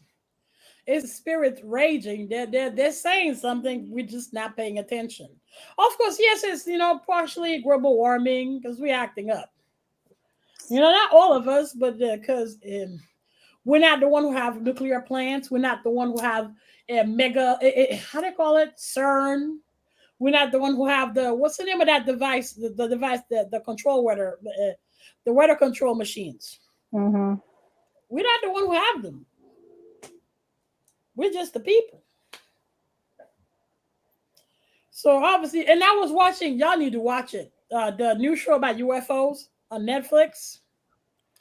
And if you pay attention, they said it very briefly, like 4 sentences, but that's a show for me. I got it. I got the message. The guy said, and I think it's a military guy. Hart. Thank you, Reese.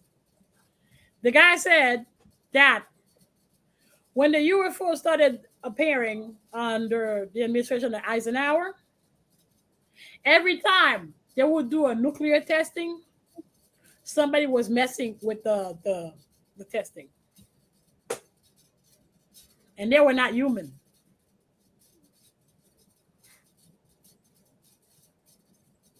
Which is not only the spirits that are watching us, they are watching us as well. So you have no idea why nature is raging against you. That's why I say again, me, Wanda, and I explained in your last episode how 0 day works, and that Wanda acts exactly like a 0 day. Because to me, Wanda is not from here. That's for sure. Because you cannot tell me every time you find you say that you get a vaccine, then Wanda mutates again. Every time. Wanda's not from here. Because in the first episode, they say too, the first time they would like encounter the fourth kind, which means you talk to them. One guy said they came from Venus. And I forgot the name of the person, but the Venus person said it's a lady. I don't know what, a lady. She said they're watching what we're doing and that they're extremely concerned with all the nuclear testing that we were doing. So if nature is raging like that, they ain't saying everything to you. They're not telling you everything. But that's obvious. So it's them messing with everything. So if nature is raging like that, I don't think it's only the planet. Something's going on. So that's why I'm saying those not two-faced Karens, we need to get together. Just like, when the era of Black Panther and Pastor Martin Luther King Jr., we need to find a common ground. That's why I always say, even if you're two-faced, at the end, you got to have a common ground where we agree. The only thing is when you show two faces, you will betray us too. That's why we don't need the two faces. You will betray us. But the two faces, Karen, you got to understand. You are suffering as much as we are. So when you think you're double crossing us, bitch, you're double crossing your own self. When you think you're doing us harm, bitch, you're hurting your own self. Okay? Remember that, Karen. Remember that. And now time for commentary from Lance and Priscilla G. I rest my case, Your Honor.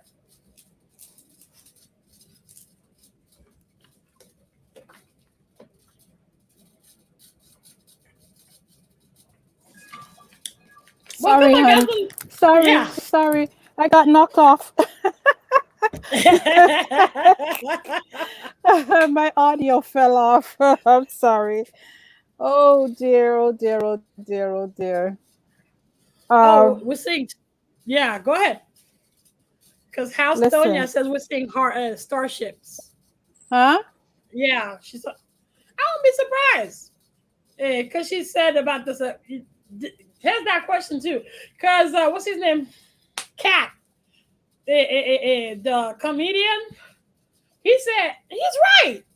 Before, you would see just one spaceship once a year. Now every fucking day there's a spaceship. Shit, probably every every quarter of a day there's a spaceship going up there. So you have no idea what's going on. But yes, commentary.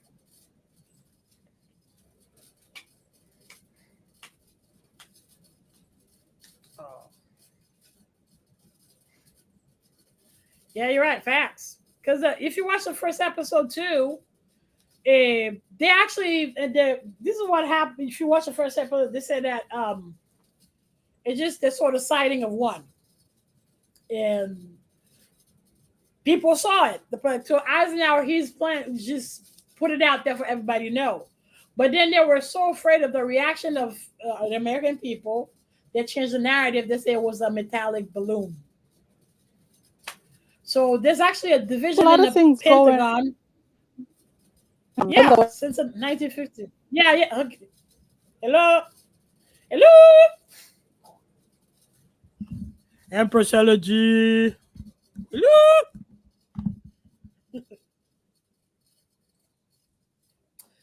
Everyone get to see a spaceship. I know, right? I would love to see a spaceship. I just don't need any probe up my ass, man. I'm all fucked up. Please leave my ass alone. It's fucking weird. Enough from all the mess an alien got to do. Why I gotta? This is fucked up. So even aliens are gay? Jesus fucking Christ. Okay, yeah, it's okay, but damn. Can you whine me before you die me, nigga? Jesus fucking Christ.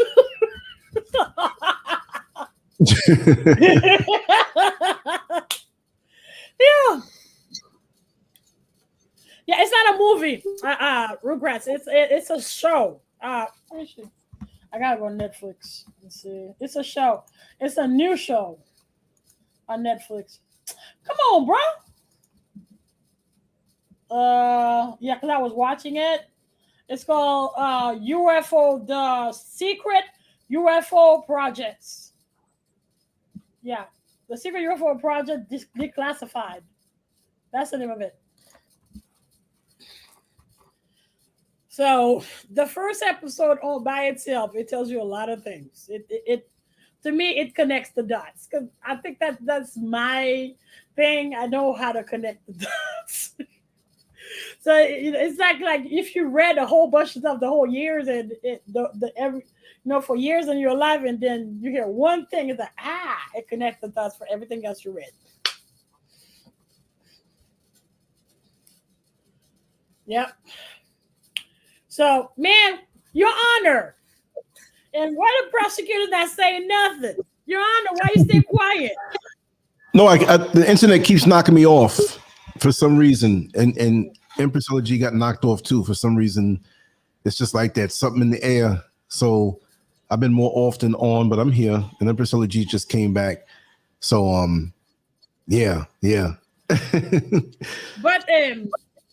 going back to Wanda, so that kind of connect the dots too. It kind of makes sense why Israel's going to Africa. You know what's up. Why Israel got included to the African Union. It's Kagame. Oh, wow. Can y'all hear me? Yes, now we can. Yeah, we can hear you. This is okay. This is messing up. Because she keeping that truth, that's why. Yeah.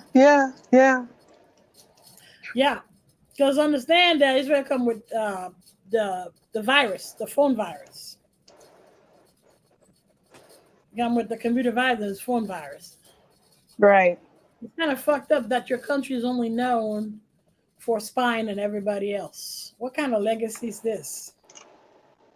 And the new guy is a far right motherfucker. He's a tech motherfucker. Tech far right motherfucker.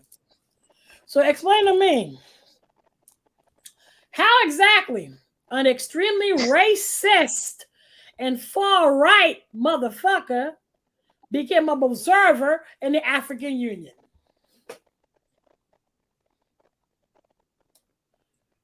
Repeat which part? Because some of you, can you repeat that? Yeah. So explain that. Yeah. Explain to me how a far right guy, because far right means that they're Nazis.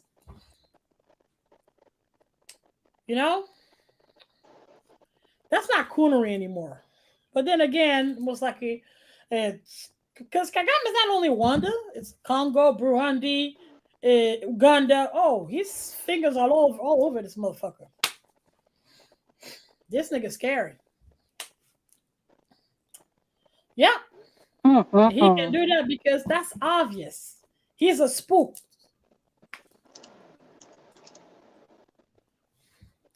CASHAPP. Hey, stay away from CASHAPP. Don't use it.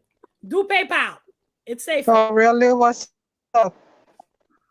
Because CASHAPP has PayPal. You can shop. Well, yeah, that's true. You can call. That is so true. You can go on all social media. You can talk to them. You can email. CASHAPP just have one fucking email, and then sometimes they don't reply. That email have to respond to them through the app. Okay? It's not an Uber. And you know what? Yeah. I'm gonna tell everybody this. If you email Cash App and they don't answer you back through your app, and they send you an email into, you get an email into your actual email, don't send them anything they ask for. Don't send them anything they ask for. They're supposed to respond back to you directly through the Cash App system.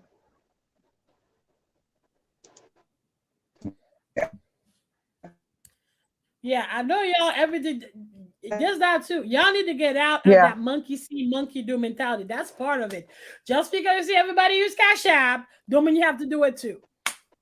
Right. Okay. Me, I got years of experience with PayPal. I have nothing to complain about. I do too. I do too. I got nothing to complain about. Right now, I do all of my transactions through them. I use their card for everything. Okay. You can send money through it. Shit, there's Western Union and CAM. You don't have to use it. You don't have to. What is? See, I can't even see the chat room right now. Did someone say something about Cash App? Someone? Yeah, House Tonya 23. She said she had so far never had a problem. I'm aware of the scam. And okay. Well, that's good. Yeah, that's good. Yeah, but not me. That's the thing. Before I even invest in the company, I need to know I can communicate with you anytime I want. Right. I don't have that. Absolutely. I don't want it. Because I'm going to be like, nigga, where you at? Where my money at? Where my money at? Give my money. Give my money. Where my money? Oh, don't fuck with me. You know what? Hey, when I used to date, but I don't do it, have a nigga ask me for money. That's an automatic turn off. I'm done. I don't want to hear what you got to say. Ask me money. See what happened. Have me spend my money. See what happened. I ain't even interested anymore. I think that's why I never got a scam with the fishers, the Nigerian fishers, and pretending to be white. Why the fuck y'all do that? It's fucking weird, man. Fucking Indians do that too. Like, what the fuck? Now they pretend to be Arabs, and every time I'm like, dude, why do you pretend to be the most racist people in the world? I mean, don't you see the video how they treat black women over there? Right. What happened to self-respect? Yeah, like you said, it's useful, but me personally, House of Tonya. Yeah, PayPal is just as useful, and and if you're sending large sums of money to your children, get a PayPal account. Honestly, sis, get a PayPal account. Yeah. Yeah. I mean, you can still have your Cash App account. It doesn't hurt, but to have options. And PayPal is just as fast as Cash App.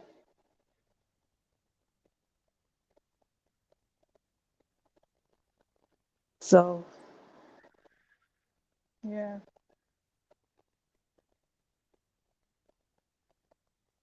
Yeah.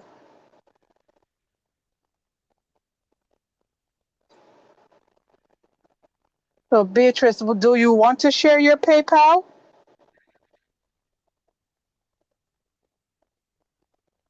What is happening?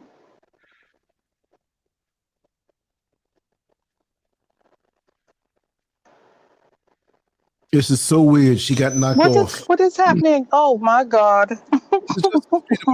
Tonight, not even to sound like on some conspiracy theory stuff, but we know with electronics and stuff, things can happen. But tonight is like just a but everybody, both of us, I mean, my computer is frozen. Yeah.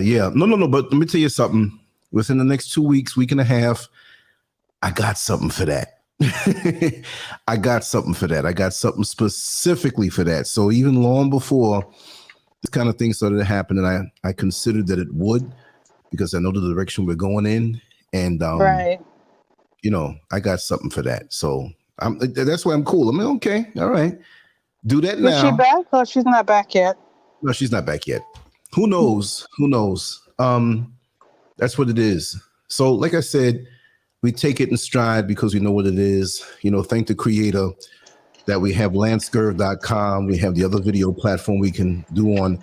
And we're going to be doing more on that. And we're going to be doing more risque stuff on the other platform on the site anyway. And when all the projects are done, it won't be able to touch us that way. Yeah, here she is again. Hold on. Let me get her back in. Okay. All right. Okay. Yeah, here she is.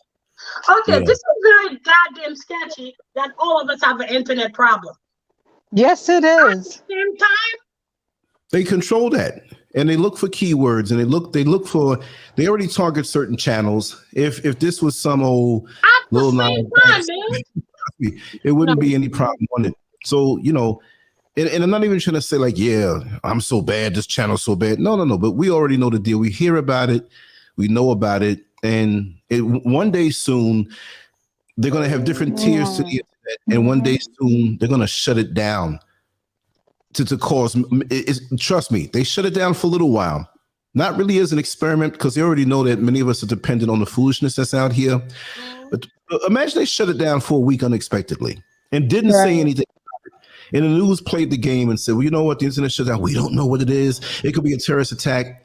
All the people who wake up and get on Facebook right away, YouTube right away, whose lives revolve around that, that's where you have to be able to have something else that you do as a pastime and a way of communicating.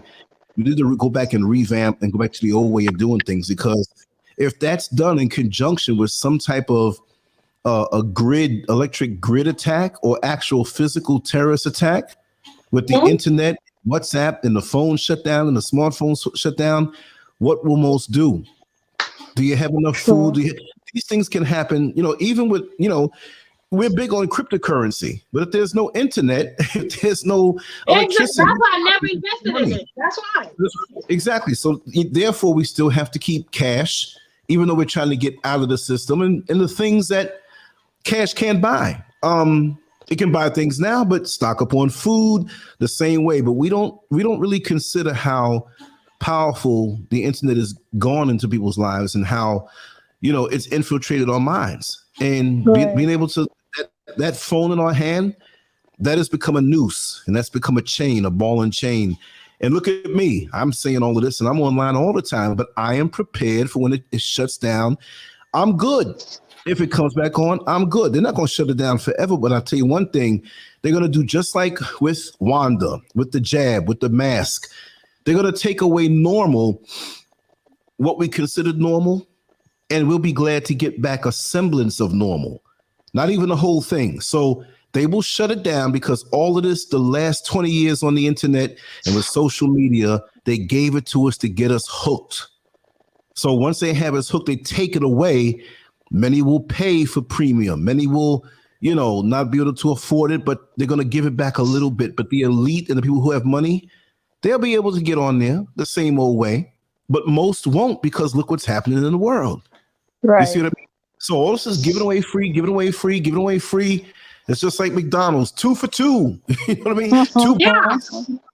And when it goes up to $5 again, you're willing to pay $10 for the thing you got hooked on.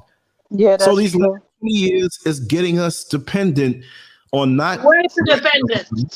And not doing a long distance phone call where you have to call after midnight or call and pay money with a credit card, with a calling card. They gave us all of this stuff to fatten us.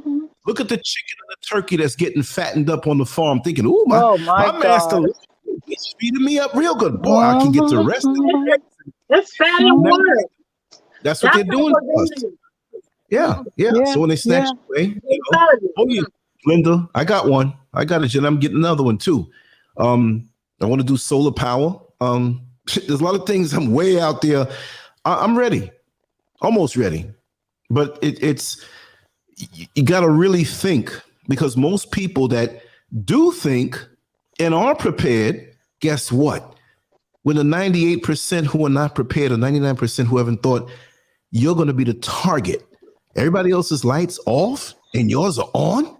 Right. Everybody is hungry and starving, and their refrigerators are cut off because the power's cut off, and you have a fridge that's on and a freezer that's on full of food, Mm-hmm. You don't have to go to the store with the empty shelves. You have a yard that grows you your food. So these are things that are very, very serious that we need to really contemplate. And I'm going to shut up after this because nature's calling, but there is no more normal, y'all. The illusion of normal. We're breathing the illusion because we can go back to listen to old 70s music and go back and watch old TV shows and escape into that. But if you look around us, normal is gone and it's gone. Not. That's true. We've got to form our new normal and we've got to control that narrative. We cannot be dependent on what they put out anymore. I don't want it. I'm utilizing as much as I can, but when it's done, I'm ready because I'm trying to prepare. And this is battle mode because when stuff is snatched from under our feet, and everybody else who's not prepared, if you're prepared, they're gonna be the enemy. She got knocked off again. Let me see something here. Yeah, it looks like. Let me add it back in. Yeah. I'm stealthy. Oh, okay. Okay. I'm very stealthy. Yeah. But y'all right. The thing is, that's what I'm saying again. We got to find a way to find our common ground. That no matter what, we got this strong bond, and we're gonna get out of it together. Like the internet again, it's some monkey see, monkey do thing again. And it's so convenient that monkey got to do shit. Like PayPal, Western Union, Jesus Christ, like this. But you gotta understand, because it's that several countries now in Africa, several Sudan, Rwanda, Congo, Central Africa, Libya, China does it, Russia does it, India a whole lot. Israel does it to Palestine. So what does that? That's what they do. They shut down the internet for a whole week.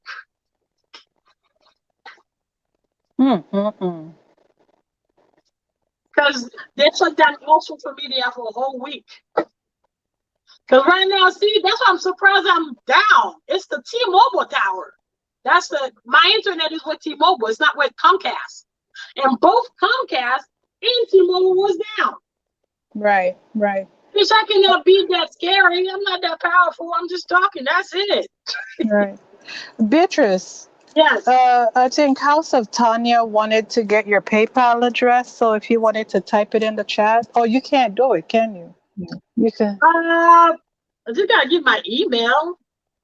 Hold on. Okay, give her the email. Yeah, give her the email. Yeah, that's what it's associated with. Mm-hmm. What for? You gotta send me? Don't send me money. No. Yeah. Oh, I put it. God damn it. Yeah, let me just add also to that Michael Parks had asked if hit the like button. Just put it in the chat. If it helps. They're supposed to help, but they do what they want to do. I really don't say everything that happens with the channel because I don't really get butt hurt like that. I've been through so much with YouTube that, it's a reluctant dealing because this is where the people are. So I stay cool to get to the people to bring them over to the other platforms. And, like a lot of times it's funny because if I get knocked off for a week or two, people are like, well, we haven't seen you.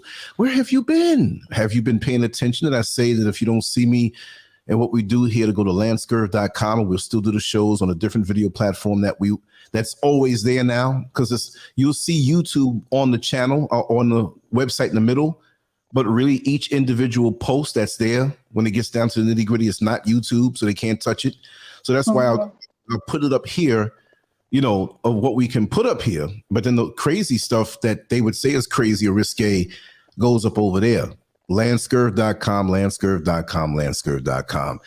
There's going to be a time when, these things, because even the other day, the show that we did on sexually transmitted demons, it was, we did a thumbnail image, with the graphics and everything that you can look at.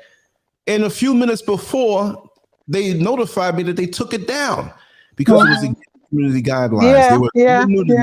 It was just a demonic looking man with horns laying next to a woman in the bed who was fully clothed, and the woman had a bikini on like a stripper, but it wasn't anything super obscene, and a demon face on there. But they knew where we were going with it, and it was very eye-catchy and very creative, I might say. But they watch see me, I'm like that dude that they watch in school, like the class clown or the guy who's the big threat because he's the influence over. I'm not saying I influence anybody. I'm just saying that it's like, okay, if we get him and keep him in check, we keep everybody else in check. Right. Because they know that, you know, I know how to go up to the line, not cross it, and go cross the line somewhere else.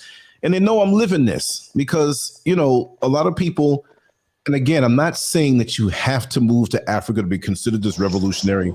Beatrice Noel is a revolutionary.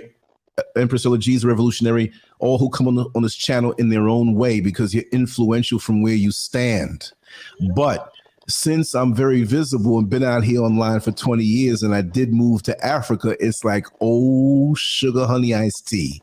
This guy's even more influential because he's not just talking, because that's what I say I want to do. I'm not saying anybody else has to do that, but I followed through. Oh no, and he's independent, and he's not trying to be the next African-American guy who goes there and gets trained.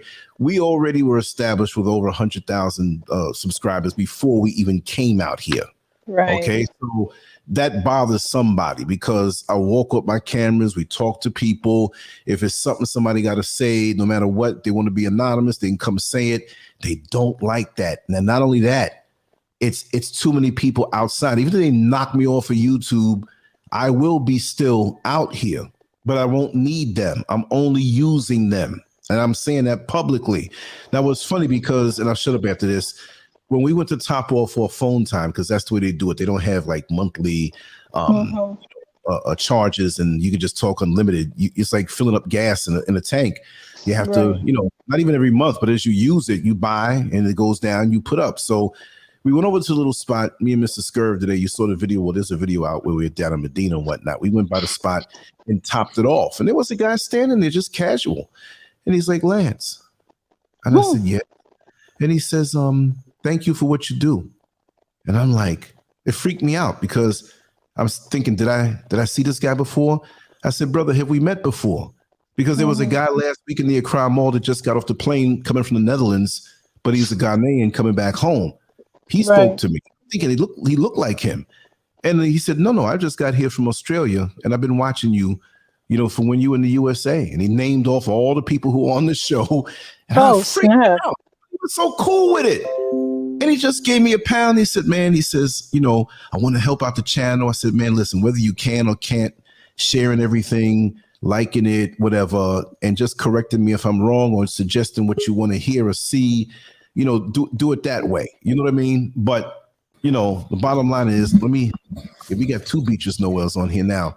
So I told him, I removed one because that was on the phone because I didn't knock me.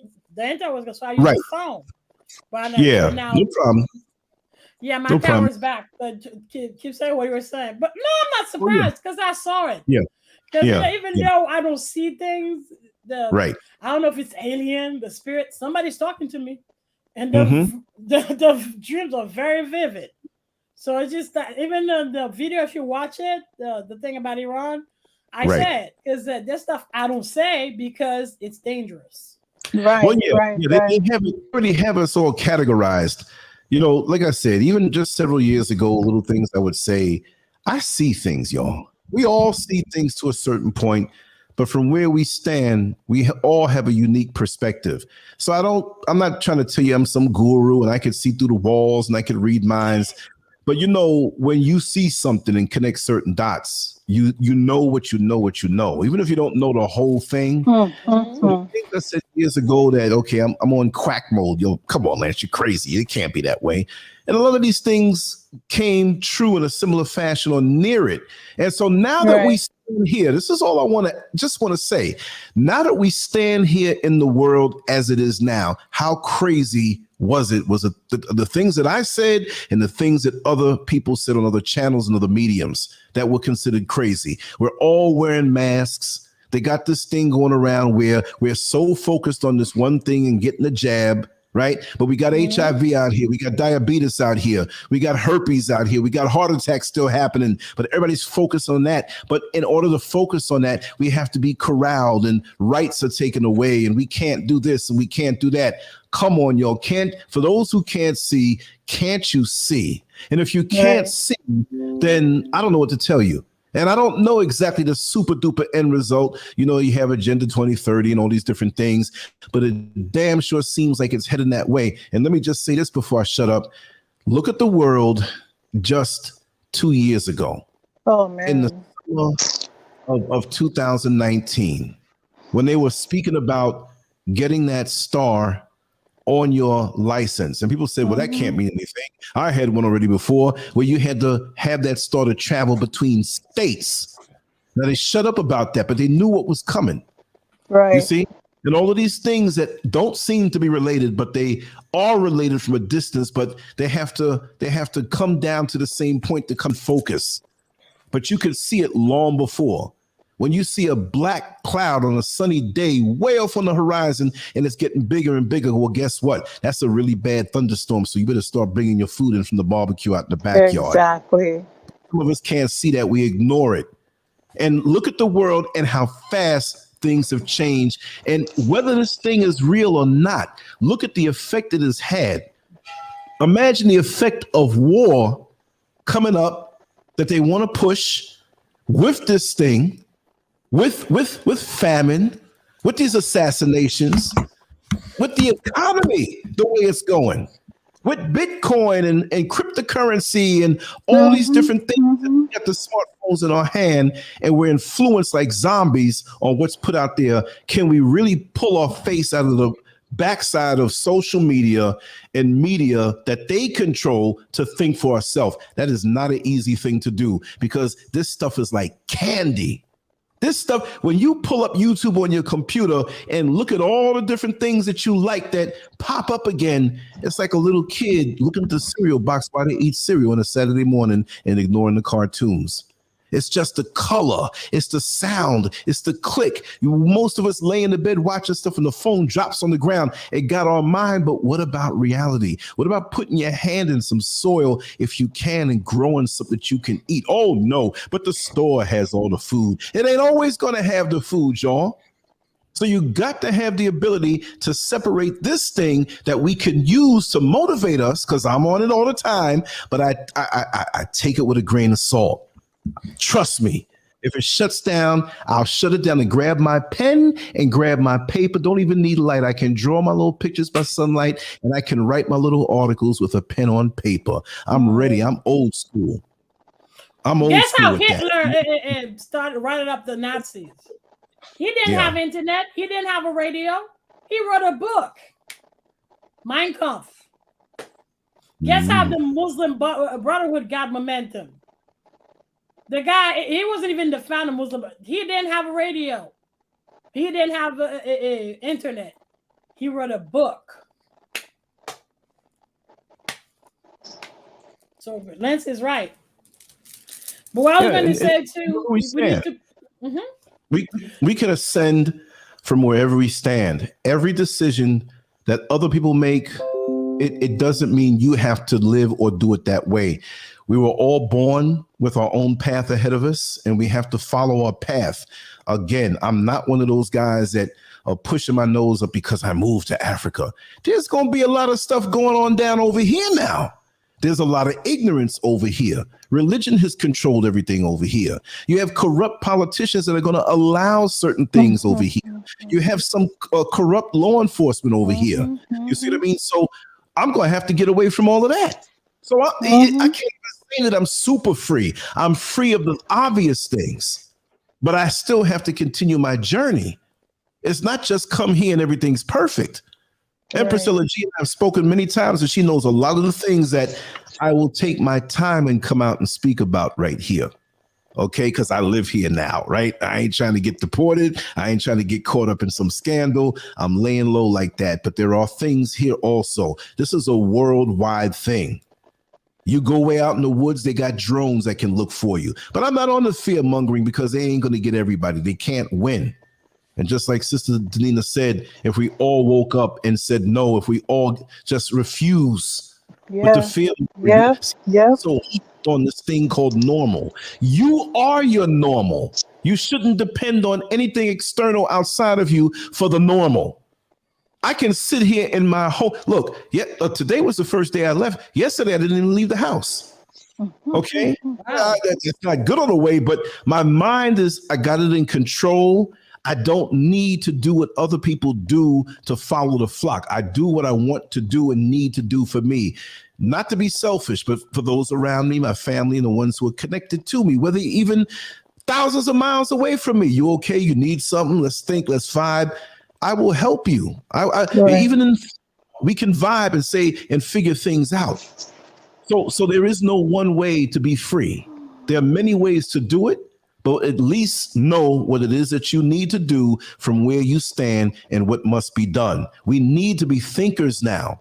We get entertainment, and yes, I'm going to go on YouTube later on and look at the bodybuilding contest that happened in Tampa, but I know it's an illusion. I'm going to look at the boxing match coming up, the previews for Manny Pacquiao and Errol Spence, but I know that's an illusion. I still got my foot in that bad boy.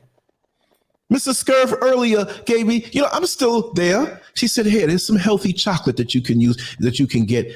I said, give me 3 pieces. She gave me 6. Well, on top of the internet going out, there's a thing called instant diarrhea. So I had to run back and forth to the microphone. That's real. I'm telling you how it is. You know what I mean? So there's always going to be something unexpected. We have our plans, but never get discouraged when it doesn't go exactly the way you want to go, because you can always reach your destination.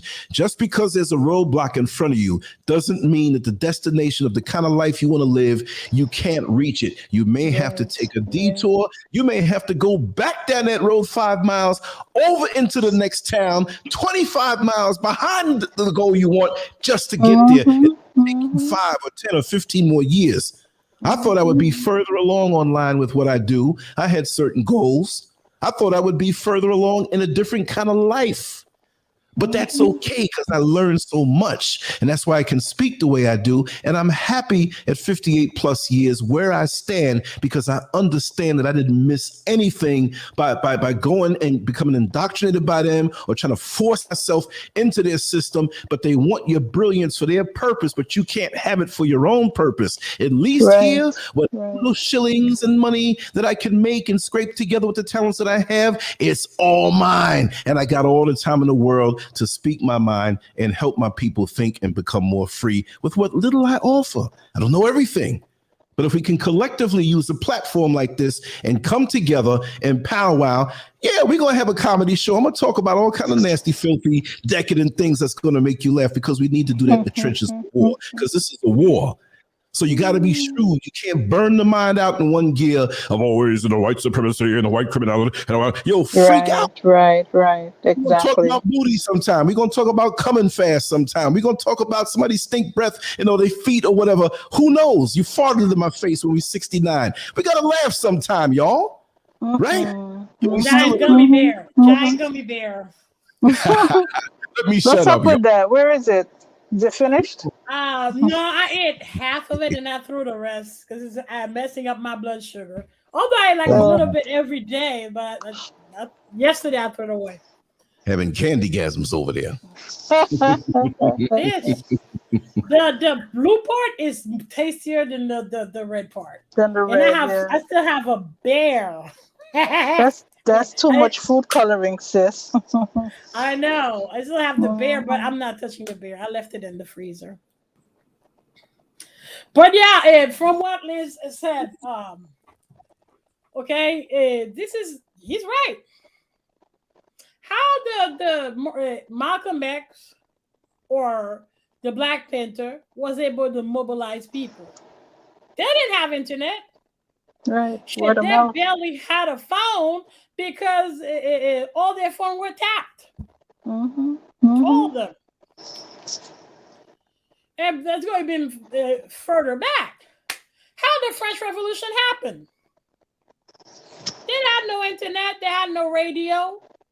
They had newspapers, but that's not how to do shit. The newspaper has to be released by the king. how the revolution in Haiti happened.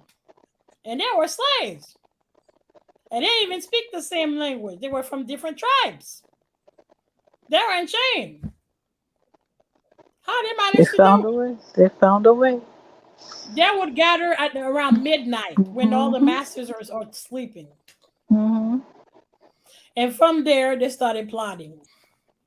The same way the mulattoes, the free slave, they would listen what the white folks would, because the mulatto, they couldn't have like regular job like the white folks, but they had bars, they had beauty shops, and Karens are very chatty. Now the Karens, they're very, very chatty.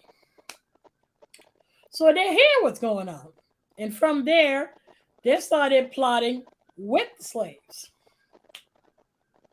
So see, even though they were free, they still plotted with the slaves because they found because it's in their own interest too.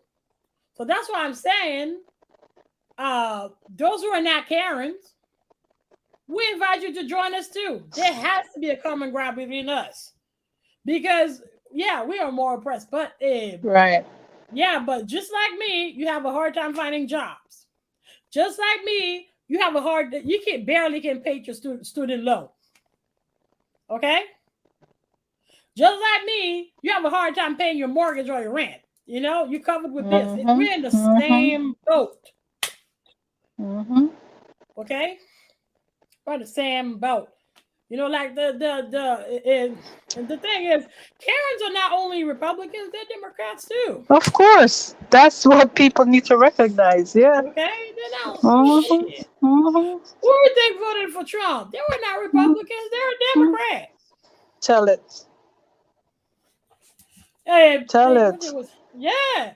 When I went to see the doctor Thursday, the driver, he said he voted for DeSantis and he's Democrat. And he was Cuban, of course. Yeah, no matter what, they're like hardcore Republican. MAGA was full of Democrats. Yeah. Full of Democrats. So that's their common ground. So that's why I'm saying, there's Democrat Karen, there's liberal Karen, there's independent Karen. So y'all know who I'm talking to. Because probably you're offended. Probably that's how I get people calling me I have animosity. I'm like, what? And I'm hostile. And how am I hostile? How am I aggressive? What? So y'all Karens, I don't want you. I don't want you. But everybody else, Latino, Asian, because some of the Asian, most of they're Karens too. We don't want y'all too. The Asian Karens, stay in your lane. We don't want you. There's like Native American Karens. We don't want you too. What we want is like the Navajos who are being harassed and oppressed by a Homeland Security, by Border Patrol in Arizona, New Mexico. We're in the same boat. That's what we want. We don't want the two-faced Karen. And I know, right? I know you're mad. I know y'all don't like me. I don't need you to. My point is for us to find a common ground. That's my only message, a common ground. Because if we don't, it's just gonna get worse and worse. Right. Okay, we need to find, no matter the class or finance or color or tribe, whatever, we need to find a common ground. Because that's how the French Revolution happened. That's how the Russian Revolution happened. But when we find that common ground, please do not put a tyrant in power. Stop doing that. That happened in Iran. That happened in Russia. Stop fucking doing it. The guy that put him in France after the revolution, this nigga was murdering people left and right. Killing all the aristocracy. And at the end, it's just like they say, who lives by the sword will die by the sword. He got executed too. He got executed too. That's how I say, see, how the same way Jovenel died, Kagame, you're next. That's for sure. The same people that put you in power, they're the same people who are going to put you down. So it's not by a coincidence that people start showing your true color. It's not coincidental. That's it is slandering PR building up. It's not coincidental. Because if they wanted to shut up that journalist and the Dr. Onana, shit, they will shut your ass up a long time ago. They allow them to see the reports. They allow them to see the reports. So yeah, and the momentum is building where now Congolese are protesting against Kagame in New York and for the United Nations. People are talking. If you look up the Kagame, you found way more of his atrocities, what he did in Congo. Right. I mean, that's what I look for. Okay, I don't look for the news about him giving conference, no. And usually I look for German and French. American won't tell you shit. You know, because it's a Karen agent, mainstream media. They ain't gonna tell you shit. But no. Yeah, because everything I'm saying, I heard it in French. Wow. I heard all of it in French. But at the same time they're talking, I'm researching everything they're saying, and I'm connecting the dots. Okay, so that's what I mean. I don't listen to CNN. I watch DW, and mostly DW and Al Jazeera. I used to do Russia Today, but that pissed me off. Right. While the election, I mean, it's not only Fox News. Russia, there wasn't that bullshit saying that the election was stolen, they stole votes and all that mess. They were saying it.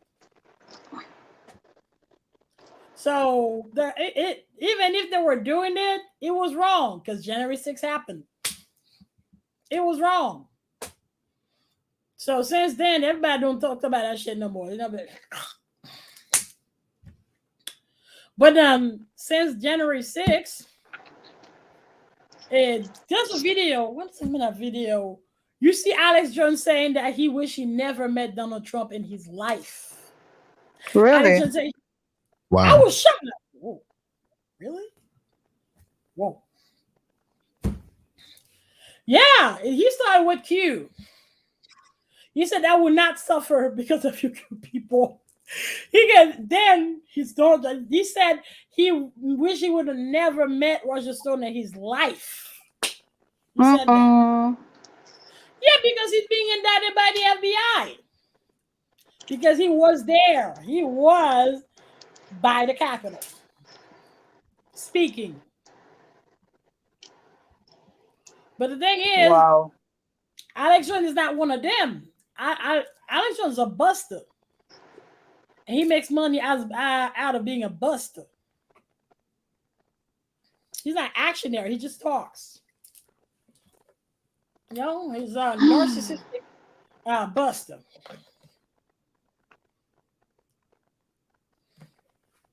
Do anything when you gotta watch the beginning of the show.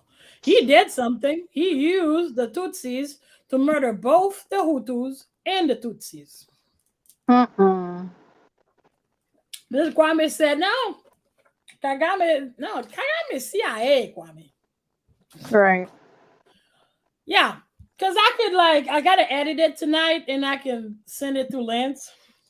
Because it's kind of, I'm listening and taking notes. So it's all scrambled. So I'm going to work it after we're done here. I'm just going to work on it and send it to Lance and he'll publish it. Nah, he's CIA. No, he ain't no stooge. This man, nigga murdered 7 million Hutus in Congo. No, that's a demon. A bloodthirsty demon.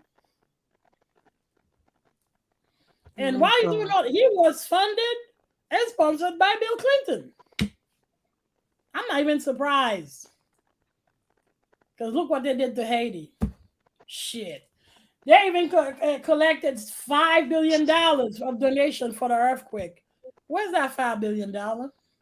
Somebody please find it for me. It didn't build a hospital.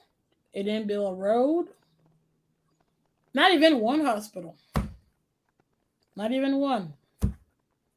The Chinese came in. The same Chinese you call communists, you call unethical. They rebuilt all the schools.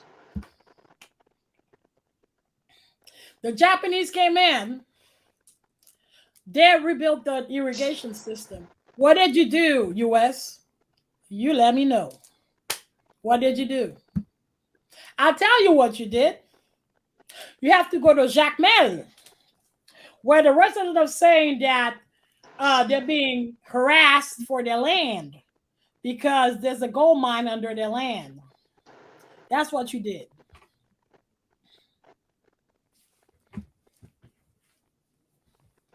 You know, you got to go, you know, in the countries where you got 100 people where they're burning their field, killing their family, they have no other choice but to travel to our borders. And then where you got the she-devil, Oreo cookie she-devil saying, don't come. Right. When the only reason they're coming, it's you, she-devil, Oreo cookie she-devil. You're the reason. Now, he's not a friend. Kwame, he's CIA. Of course, he's not a friend of African. Shit. He's a spook. He's a white devil. His skin is black. He's not black. You gotta watch the beginning of the show. This thing is dangerous. Yeah. Thank God I'm here. Because he can kidnap people too. Shit. That's if you get to that point, nigga, you're scary. Not even in Africa, all the way to Dubai. That's scary. That's really scary. But yeah. So I'm gonna post it tonight. And Wednesday we're gonna do Haiti because I'm just gonna type and connect the dots for Haiti. And Saturday, hopefully, we're gonna do Nigeria. Yeah. Let me just say to Beatrice, like to everybody in the chat room, everybody who's listening to this now, and everybody who listens to this in the future, who else do you know like a Beatrice Noel in her own unique way? She puts this work in like this. She writes so brilliantly and expresses herself without any doubt. She can come in front of the camera and boldly speak. And just it flows. I see you over there. Seriously, you can just come and speak so effortlessly and do it in such an entertaining way that's so digestible. Right. But then I just want everybody to understand that this is not like just sitting down in front of a camera and just being a YouTube head. And I'm not throwing off at anybody else out there in the world or any other channel, but there's just too many people who just ape up and they don't do the work. They don't get the facts. That's right. That's right. That's true. You know, I'm like a little hype man. I may have had certain experiences, but I would never claim to know. No, you got enough life experience. No, that's not yeah, no, I agree. That's what I meant to say, life experience. But you must be commended for the work that you put in, because these people, let me tell you something. You have a lot of YouTube frauds out here who want attention, who can't spout the truth politically to break things down. Now, none of us really dig the political fools that are in office and whatnot. But you know the relation between this president and that president, and this happened back in '63, and this person did this undercover, and you see the because you're so well versed in that bad boy. Like a person, everybody here in the chat room can, if they could not go home or they're in front of their house and for some reason they couldn't go home, they know their home so well that they can tell a stranger, go inside. There's a light switch on the left-hand side, walk about 15 feet, make a right. There's the kitchen, second shelf. On that second one on the and reach in the back, and there's a can that has money in there. You know your place. I'm saying you know your place, but you know the world like this in such a unique way, and we have you here You're not somebody who's not accessible, who you can't send or say, that's nice. Yeah, Cinnamon Star, much love to you. Thank you. That's right. Thank you. we got to big you up. We got to big you up because we need you. There are things that I'm aware of now that I wasn't aware of before because of you. Exactly. I go back and listen to do house cleaning and listen. I say, man, I never thought of it that way. A very big, intense world. Okay, a very big, intense world, and half of us are clueless as to what's going on beyond the corner store or around the corner. I'm not putting anybody down because with social media. I'm on that list. You're distracted. That's why you're distracted.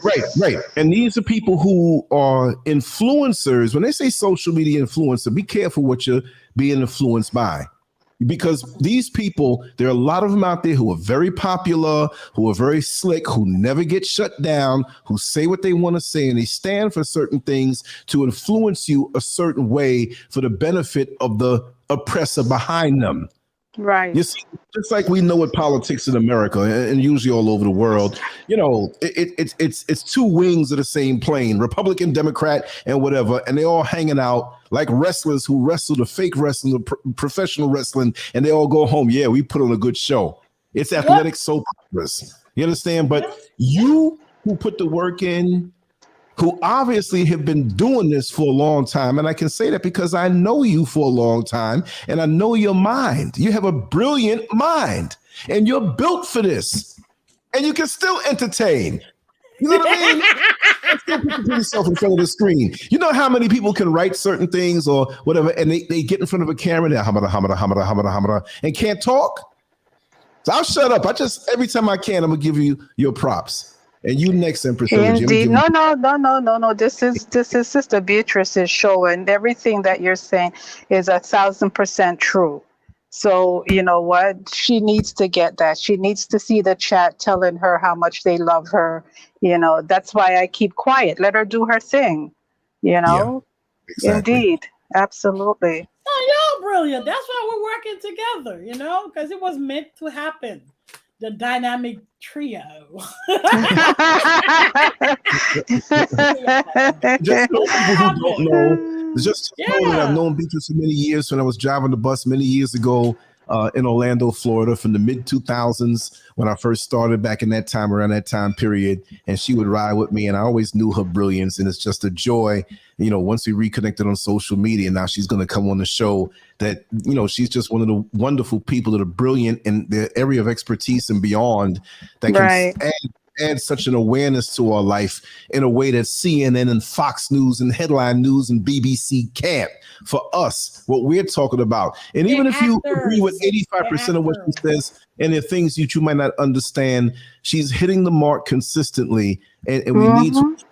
If you see her on the show here for 2 or 3 hours, understand there's a whole lot of hours out there that she's researching quiet that we don't see. Yeah, I've been sleeping at 3, 4 a.m. Just doing this. I know that. I know. I know. It's a lot of work. It ain't no joke. The little bit I do. You do writing and all that stuff like that all the time. A little bit I do transferring files and doing a few graphics and setting up some shows. Nah. Damn, man, it's a lot of work too. You need the experience to do that. Exactly. Hit or miss, and it's a passion thing, but yours is so cerebral. That's got to make your head hurt sometime. To know, I didn't think about it like that. And then something new is coming out, something new, a new twist in the whole plot in a country here, a country over there, and you can tie all this thing in together immediately. You were so on point when the Haitian president got assassinated. You just came out first. I'm quite sure that other people in the so-called mainstream media who peeped what you said really couldn't say the things that you're saying, but they borrowed a little bit of the flavor just to add on to what and that's what we do. There are people who have been through this show who the mainstream has lifted some of the things right the very next day, or other ones who copy stuff. This is why we have such a wide roster and turnover of good people who and they're like satellites. Some people come once a month, once every 6 months, once a week, every other day, whatever have you. But we keep it that way so we can keep it unique, different gears. You know what I mean? Indeed. We can jump from a Beatrice Noel to a Mr. Political to a Mike Hamer to a Segment 7 to a Meek Terry. You know what I mean? And that I have Dr. Ramona Brockett. She got some things going on with her health physically that's not threatening, but she'll be back on. You know, but so that's good. That's good. Love it. Now look, we got Danina coming on, talk about energy and the hologram. I love it. I'm not we need that. on that. We need to be very aware of the spiritual world because it's connected. You cannot move on in your life without being aware of that. Exactly. Talk to us. I'll shut up. Talk to us. Yeah, it's all connected. Because I was listening also to I think it's Fefe, because he's a rapper, and but he lives here now. Because it's his face, but I didn't see the net. But from his face, I used to date him. That's why I know him. But yeah, whatever. Yeah. But no, he's brilliant. Because he's a rapper, but you know when he speaks, you have to listen. So he did a research about the Catholic Church in Haiti. So do you know in Cape Haitian, the Catholic Church is owner of 5,000 miles of land. Oh God, no! They don't have that here. I can't even fathom what the hell that looked like. 5,000 miles. Okay, they don't have that here. That's like a of state. Land. That's a state. How can you have 5,000 miles of land? That's more than a state. Port-au-Prince, they got even more. You know? Because he was saying at the end, well, they open schools, they give jobs, and fuck that. Because what have you ever done for us besides the school? Because what you're teaching us is the whitewashing our history. Because me, what I learned is from Baina Berlo. I didn't learn at school. I mean, you learned me. The teacher, of course, they taught me pride, Haitian pride. But true history, I learned it from Baina Berlo. And y'all can look her up on YouTube. It's B-A-Y-Y. Yeah, B-A-Y-Y-I-N-A. Is that spell that again? Yeah. Yeah. So let me double check first. Let me just Google her out, because I don't want to fuck up her name. Baina. Okay. So, because she changed her name. So it's B-A-Y-Y-I-N-A-H. So I'm going to type it in the chat too. I'm doing it. But what's her last name? Bello, B-E-L-L-O. Yeah. Okay. Yeah, just look her up. She talks in English. Most of their lectures, and they're about Haiti's history. You know what I mean? She connects the dots too between Haiti, the Black Panthers, the United States, Cuba. She taught Brazil. She talks about all of them. Because after she graduated with a PhD in France, because her mom sent her to the most expensive school in France. And she said the whole time, what she was doing is learn how to smoke cigar and drink cognac. And the whole time, she had to straighten her hair to be admissible among white folks. But the day she graduated, she then straightened her hair and had the biggest motherfucking afro. Because she got a lot of hair. And she said her teacher had a heart attack. He was like, that's my best student. She still is. What the fuck?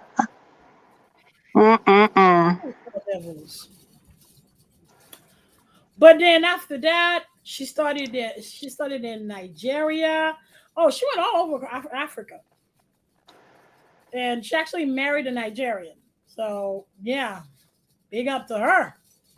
Yeah, she's the OG. But it's just the same, like if you listen to it's like, wow. it's a part of history you never knew before.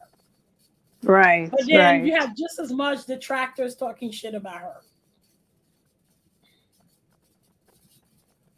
Yeah, because the fact that she's asking money, just like Dr. Omar, for a school, something, a center. But I don't know. I ain't gonna judge that because the what she brings into the table is nice, but the money factor, I'm not gonna judge it. It is what it is. But she was a teacher too. No wonder she can transmit knowledge like that. But yeah, definitely look her up. And look for the hour-long lectures in English. And you'll be like that. Oh. Yeah. And that's the thing. That's the most upsetting thing. They whitewash the history for Haiti, right? Like the Fefe. It's here. He found the thing about the Concordat. Where the Concordat, where the church, because of course, with the Constitution of 1805, no white man from whatsoever land, wherever they come from, are allowed to have land in Haiti. Right. But the American fucked it in the ass. Now they can kick us out of our own land. You know, they can kick us out and then saying that don't and have a Oreo cookie telling us not to come.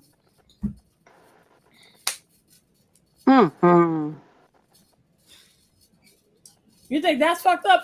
Tomorrow we're gonna do a show, right, Lance? Because remember, I want to do a different show. Of course. Yeah, we're gonna do it. This one's gonna be different. We're gonna talk about immigration. We're gonna talk about immigration, Obamacare, because y'all keep making a lot of mistakes, especially the Congolese. Can you send me whatever it is that your talking points For tomorrow? No, I'm not gonna write anything. It's just we're gonna talk about Obamacare, unemployment. Okay. I mean, all those agencies, like how to apply for them, how to trick the game. Okay. You know, Because technically that's what it is. But white folks gonna say it's illegal. But really, white folks, really? What I do is illegal? What about what you are doing? But yeah. So I'm going to show y'all some tricks, especially and those tricks, please share them with your brothers and sisters who don't have papers to come here. Okay? Because as an interpreter, I listen. And I keep hearing the same mistakes over. Yeah, we're going to talk about taxes too. So all of those agencies, like stuff that you can take care of yourself. Because that's one part that irritates me. And I think I've told that story before. And that happened this year? Last year. Oh, no, it's this year. This year. Yeah, it was this year because I didn't really work last year. So the guy said he was supposed to get a refund of 20 grand. He went to the IRS because he never received his refund. So the agent looked up his taxes and found the routing number and checking account. First of all, he said, that's not mine. So the agent started looking up where the routing number comes from. It comes from Oklahoma. But that's the best part. The routing number says the House of Christ, the Church of Christ. It was his pastor who did his taxes for him. And he took all 20 grand and deposited in his bank in Oklahoma. Yes. A lot of people have been going through that problem. He's Congolese. When I heard it, because I'm not supposed to react. I'm just supposed to translate word for word. Right. Like, I was like, oh! That's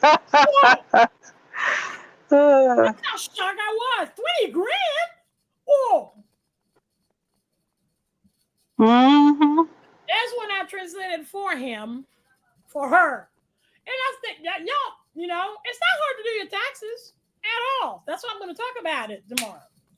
Shit, and just to answer questions. I mean, you just gotta be very careful how, you know, like be very precise with the questions. It's not hard. Okay, so if you're not sure of yourself, you got the publication 17. It's free. You can download it from irs.gov. So what I was saying, this lady, she came. She's not wondering why there's $2,000 missing from her check. When you look at the tax, it was the tax fee. What? It's always Congolese. Always Congolese. I'm not talking about the Congolese, but I just talk about how Kagame is fucking you up, fucking up your country, man, and killing your people like that. But every time I'm like, oh,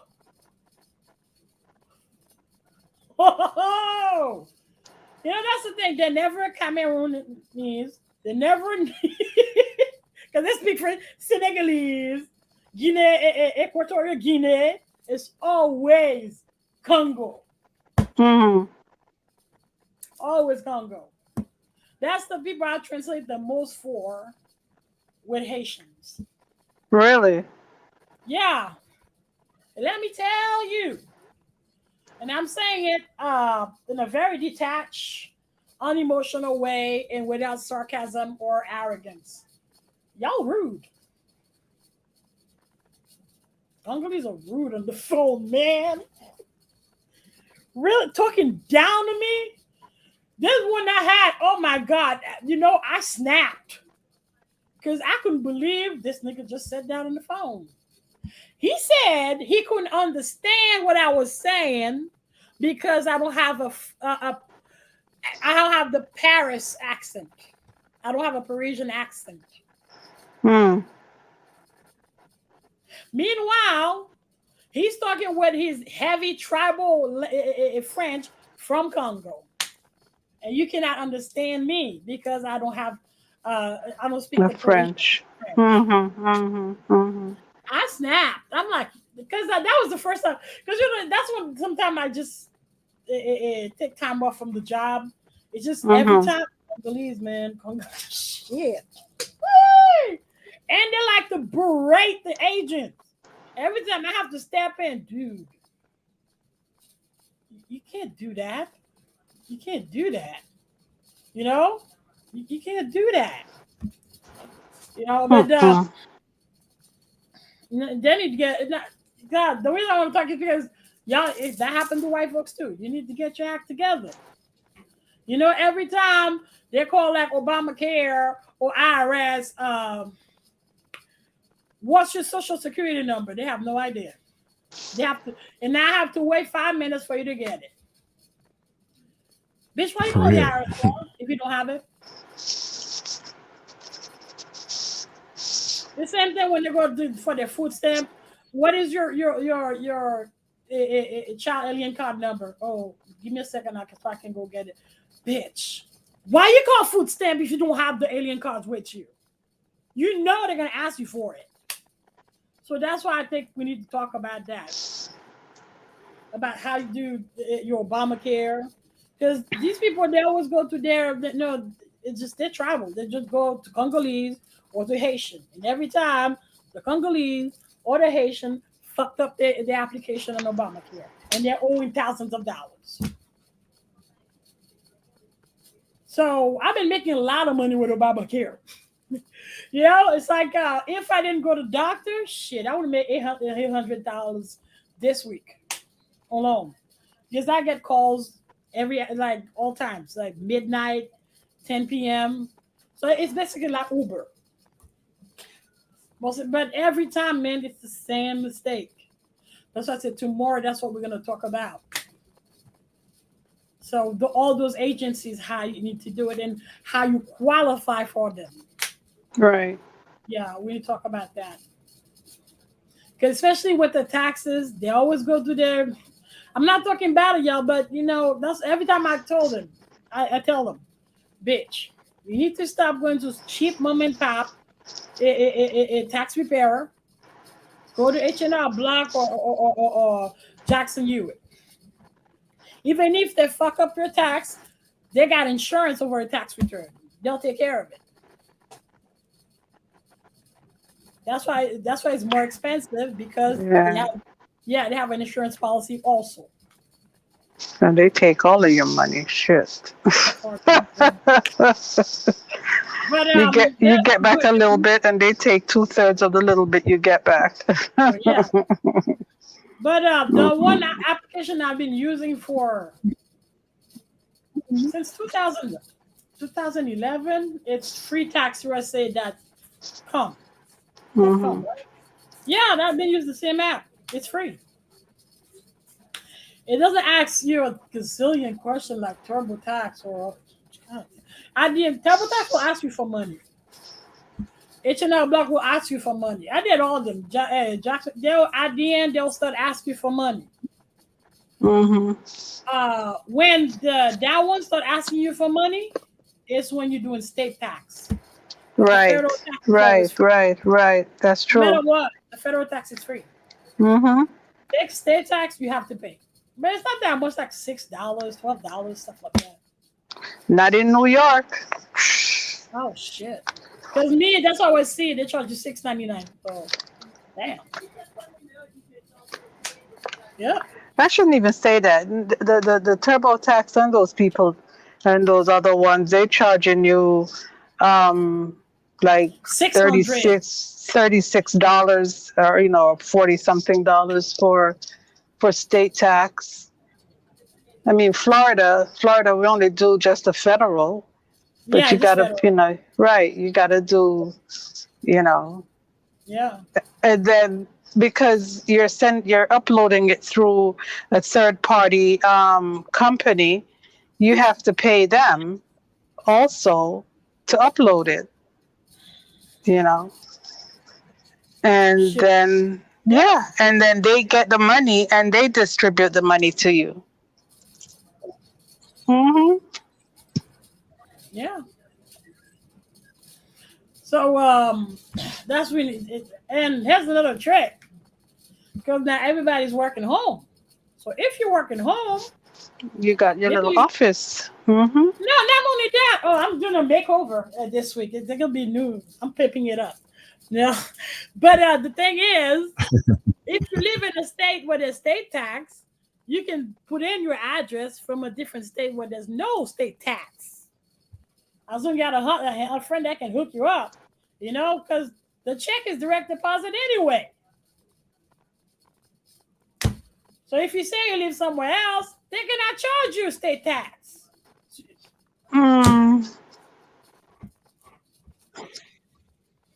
But when tomorrow come, you have to explain that. Yeah. Yeah. And the simplest way, you don't even need a friend. Because what I'm saying is, if you work from home, but no, hold on a second. All right, I'll figure that one out. I'll figure it out. Yeah. No, I mean, if you do, if you don't, then I guess you got to pay. But me, shit, I don't even pay taxes. I only pay that. I do an installment, but I'm a contractor. I'm grateful I have this job, because no matter what, I can piggyback to it. It's like Uber for interpreters. It's Uber for interpreters. I can always piggyback to it. So when they fire me, when they suspend me, I'm like, bitch, this is the interpreter. How can I help you? This is the French interpreter. How can I help you today? Guess what? Petty ass devil of Michigan Research, they don't want to pay me. Really? Yeah, I left the job since the end of June. They still haven't paid me. And it was the severance check. They didn't pay me. This time I had to call the manager, headquarters. I'm like, what's up? So if you mail me the check, if you can have direct deposit, because this is bullshit. Because you made me sign a contract. Right. Okay, you maybe sign a contract where you have to send me the check. Then no, if once, okay, that's coincidence. If twice, no, you're doing this on purpose. That's deliberate, yeah. That's some petty shit, white devil. And you're doing it on purpose to probably I don't know, make an example out of me. But yeah, that was some unethical shit they were doing. You cannot tell me you have somebody telling you that they're leaving their car, they lost their home, they're being the victim of domestic violence. They're like, okay, bye, next customer. Really? Mm-hmm. I can't do it. There's one, he had COVID, man. He was in a coma for a whole month. And they want him to prove that he had COVID. Even though he has a doctor, he has to prove that he had COVID. He has to prove why he cannot go back to work because of COVID. How insensitive is that? Although they have a waiver for people who contracted COVID where they don't have to work. They don't want him to prove that.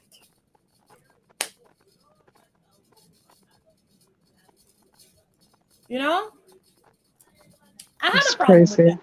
No, I had a problem with that. That's why I knew I was going to lose the job, but I'm like, since I'm going to lose it, fuck it. I'm going to help as many people as I want. That was my resolution. I know I was going to lose, so might as well help as many people as I want. And this is what they would do. Like if I would remove the hole, a week later they put it back. These people have thousands of dollars they haven't received for a whole year. You remove it, they put it back. Even though the person sends their paperwork they asked exactly for. Yeah. So it's good. That's why I said in the beginning of the show, or in the middle, I don't trust devils. So from the beginning, I gave half my check to my brother because you never know.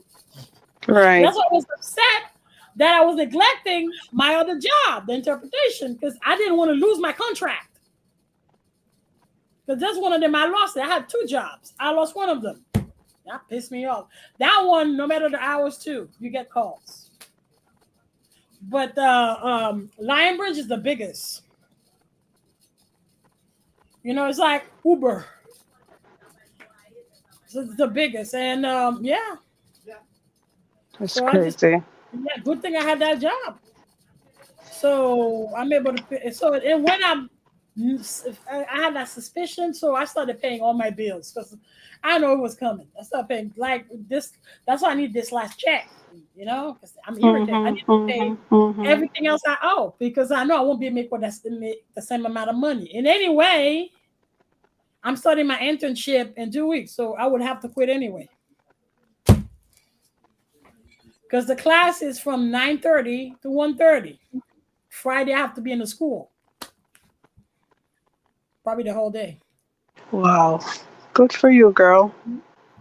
So it's a good thing the phone calls are 24/7. Because me, I clock in at noon. Bitch, I got to sleep. Especially if I'm standing there until 2, 3 a.m. researching. I need to sleep.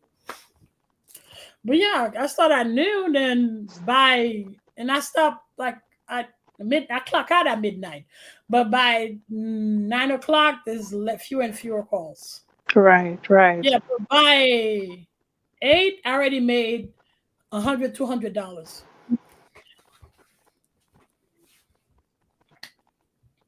So it's really an asset when you speak all of the languages. It's especially when remember when I tell you about that story about me and my mom hearing the French guy saying that 1 billion people have to die.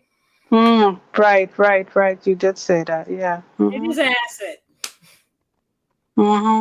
So, because the people never take us for Haitians, even Haitians, which is kind of upsetting. Because there's a story. I went to immigration for my naturalization, and I'm there waiting. And I've been sitting there for a good 45 minutes. And I'm listening to them back and forth. So I say nothing until I tell them something, like I give them an advice. I thought you were African American, bitch. If I was African American, why am I getting a naturalization paper?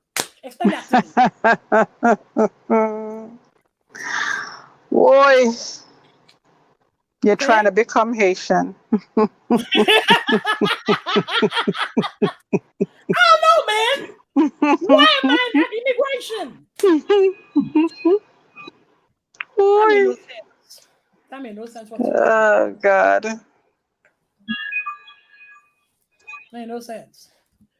But yeah, every time, oh, you don't look Haitian. The white folks all the time. You don't. What does that mean? There's a Haitian look now. Yeah, and that's also here it is again. That's the way to divide us. Always keep it divided because now they're telling you there's a Haitian look.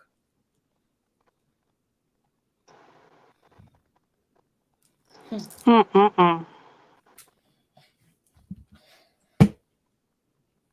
don't know, man. But me, my message is always the same.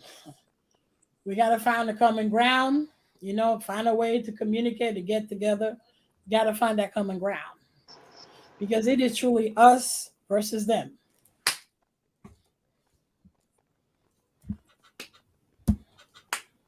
And that is true.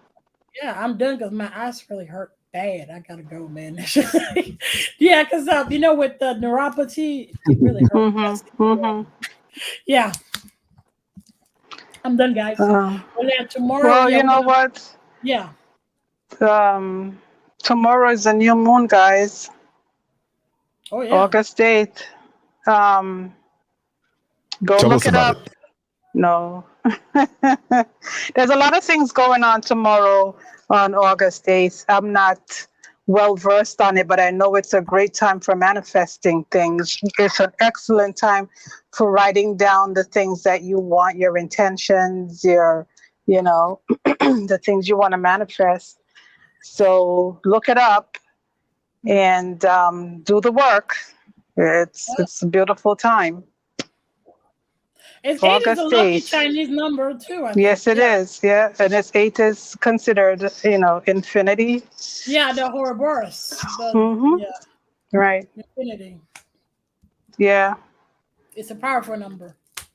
But I'll put some more stuff together, and tomorrow we can talk about it. But it starts the new moon. The new moon is actually 6:49 tomorrow morning. So you want to.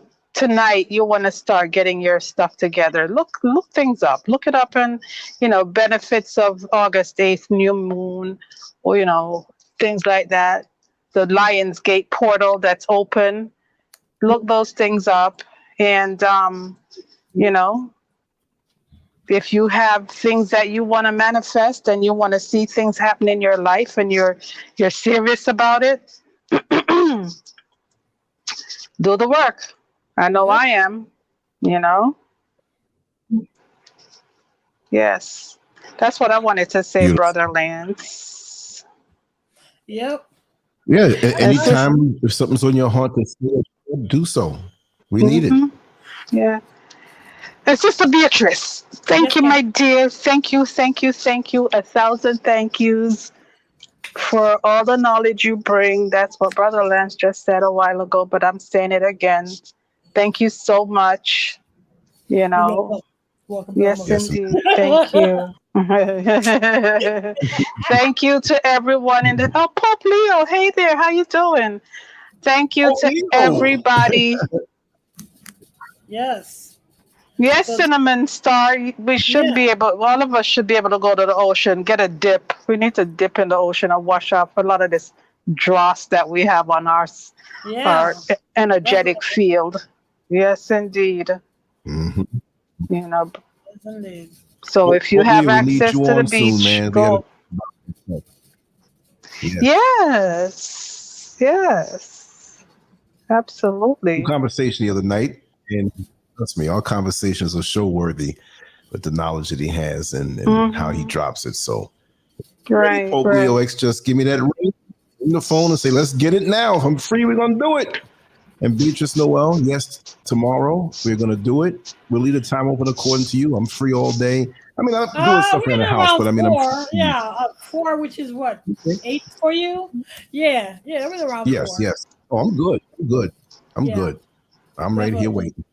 Because today I was late because I was still researching like the mining companies to find them. Like, no problem. You know, I'm flexible. Yeah. But I had a hard time finding when they were founded and where they're located because you don't find out on social media. You have to actually look. Yeah. Gotta look behind the images. Go into images and look behind the images, man. That's where you find stuff nowadays. You don't find it on the front page. Yep. Yeah. Well, I think Brother Lance, it's way past his bedtime. Yeah, man, go to sleep. Yeah, I'm about to watch a movie with my brother because he just showed up. You don't realize. You don't realize it. I looked, I'm like, wait a second, that's the time? For real? Yeah, I know, right? When your mind is in the right place, you levitate above the limitations of the body. You know, I don't do it as late as I used to because, you know, sometimes on a regular, a couple of weeks ago, I was getting to bed at 8 in the morning, 9 in the morning, 12 Yeah, that was noon. crazy. Yeah. Yeah, that's why I caught the flu. I was run down. So this is still good. You know, I mean, you know, I usually get into bed around midnight, 1 o'clock, whatever. But if a show's on and it's something good and I'm in a good place, we'll roll for a couple hours. I can break the rule every now and then, but like every night I was doing it and I was going hard with the work too at the same time. I would go so hard and look out the window. So wait a second, it's getting bright outside.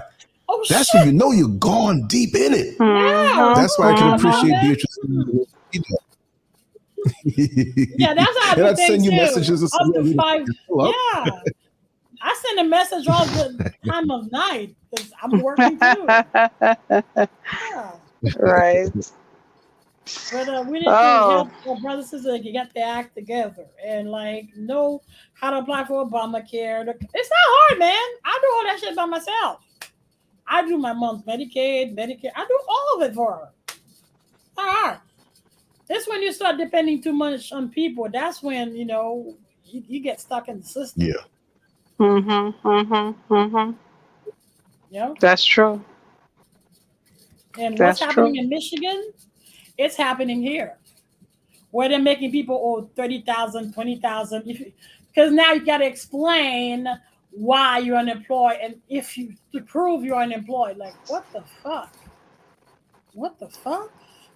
You know? Yeah, all them congressmen, they're not your friend. Especially Nancy Pelosi. She's the biggest hypocrite, motherfucking hypocrite. Ain't she worth like $60 million or more? Like, no, close to $1 billion. Yeah, I think she's the richest. Yeah. Wow.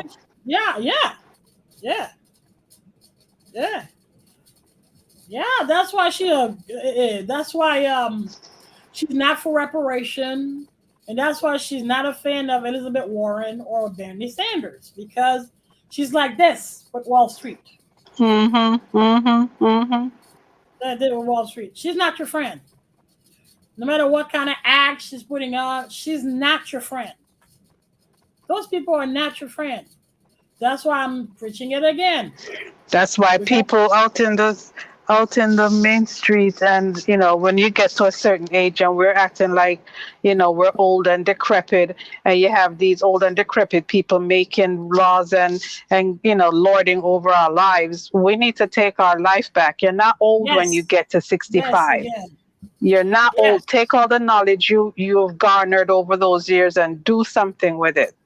You know, learn a new skill. Don't sit around talk about you're too old to learn something. You're not too old. That was the problem with these people with the unemployment. I'm like, well, at least you can work home. Oh, and that lady was for 30 years, man. She was a server. Like, right. Damn. No, you can't. You know, you don't fold up and die. You're not old. Damn. And she didn't want to learn anything else because that's all she knows. That's not true. That's not true. Her problem is she's not curious. That's the problem. I know. I'm curious. It's simple as that. You're not curious, then you just stay in the status quo. It's just same way when I was in Orlando, I met a white girl. The white girl said she'd been working for Disney for 5 years. It's only now Disney's paying her $7 per hour. I was looking at her like, what the fuck?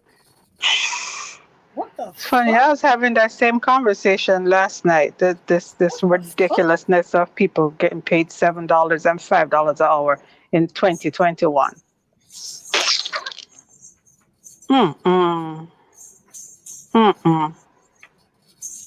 Unreal. Yeah. Unreal.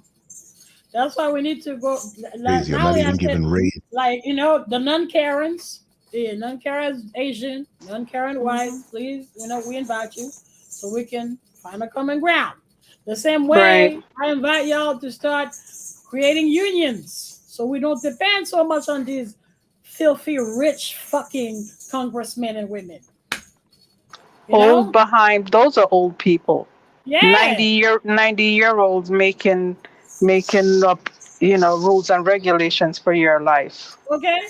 No, that bitch, white people are losing their house, sleeping in the street, have nothing to eat. She's showing her freezer of ice cream. And that's something. Fuck you, Nancy Pelosi. Is this comedy night? It's a t-shirt. Yeah, exactly. Make me a t-shirt. Fuck you, Nancy Pelosi. I don't give a shit, you Democrat dependent. Fuck this. I don't care about that. Man, even if Bernie Sanders was a Karen, at least he keeps it real. At least he keeps it real. Obviously, he was the real deal because Obama, man, he said he will make his personal mission to derail Bernie Sanders. What kind of nigga is that? What kind of nigga is that? He said his personal mission to derail, and he succeeded. It was easy because he endorsed. First, it was Andrew Yang dropped that down from the race, sponsored Biden. Then it was Tulsi Gabbard dropped from the race, sponsored Biden. Before all them dummies were backing Biden. Let me be the first to tell y'all that y'all was stupid. First of all, you shouldn't have paid attention to none of these devils. You should have just paid attention to Bernie Sanders. Because the numbers don't lie, Andrea. They don't lie at all. Fuck you too. They don't lie at all. Because it's been what? 6? How many months? 6? Yeah, 4 months now since he's been in power, and we just received one check for $1,400. And he has no intentions on giving any more. Although I'd be worried. I'm a little concerned if they say they're giving any more because they might come with stipulations. Okay. Yeah. Okay. So now they're really eyeballing Iran because it's the new president is he's a spiritual leader too. Right. They're eyeballing it. Here's my thing. Why can't you work with people? Why you gotta destabilize their country?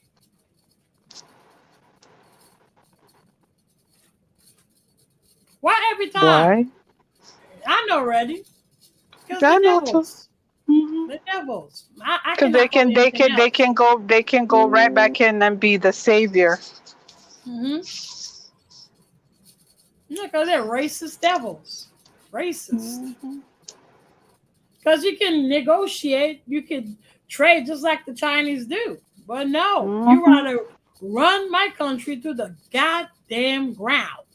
And if y'all Karen upset, well, that's why I call y'all Karens.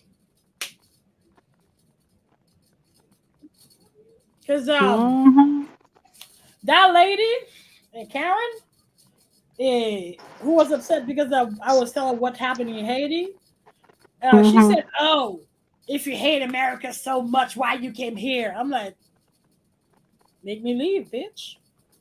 You gonna send me back to Haiti? You let me know. Make me leave. Bust your stupid ass. I don't give a shit. I don't care.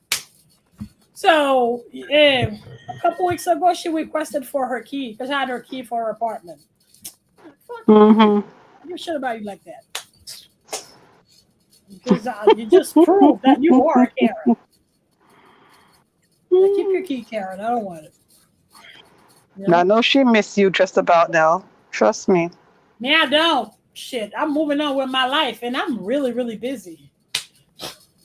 At the same time, I don't know, because they see me on the YouTube, I got a whole lot of thirsty dudes on Facebook. Can I talk to you? Can I talk to you? Can I talk to you?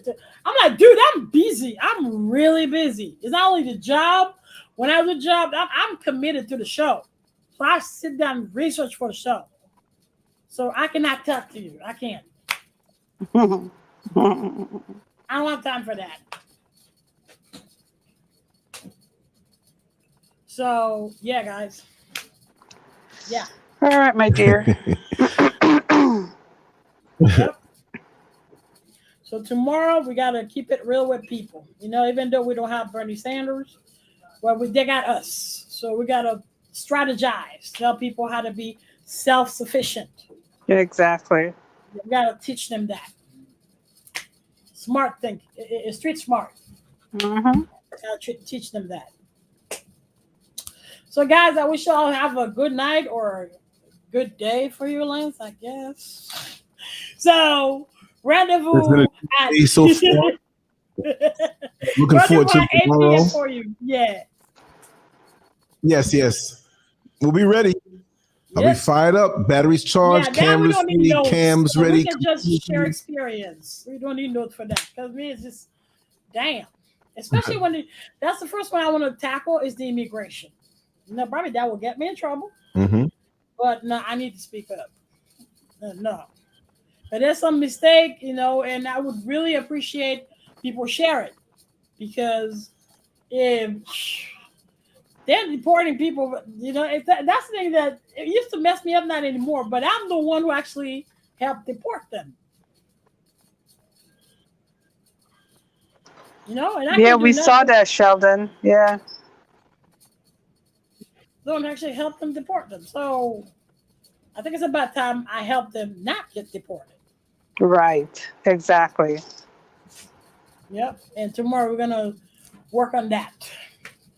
I mean, even if it's in English, translate it to them. Because it's just easy thing. Very easy thing. Because the judges, they're very robotic. Shit, I bet your sweet ass IRS and Homeland Security are really watching me right now. Especially with the thing about Iran.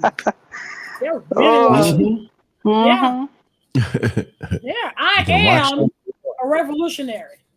And if you get rid of me, just like Toussaint said, the revolution will continue. Friend Hampton said it too. Hey, shit, get rid of me. The revolution will continue. Right. Yep. So, guys, you have a good night. Now I'm about to watch Suicide Squad with my brother. All right, my dear. Take care. Good night, everyone. Night. I'm counting down to tomorrow. We're going to make sure to make this thing happen. Much love to you, my sister. Yes, indeed. Take care. Okay, bye.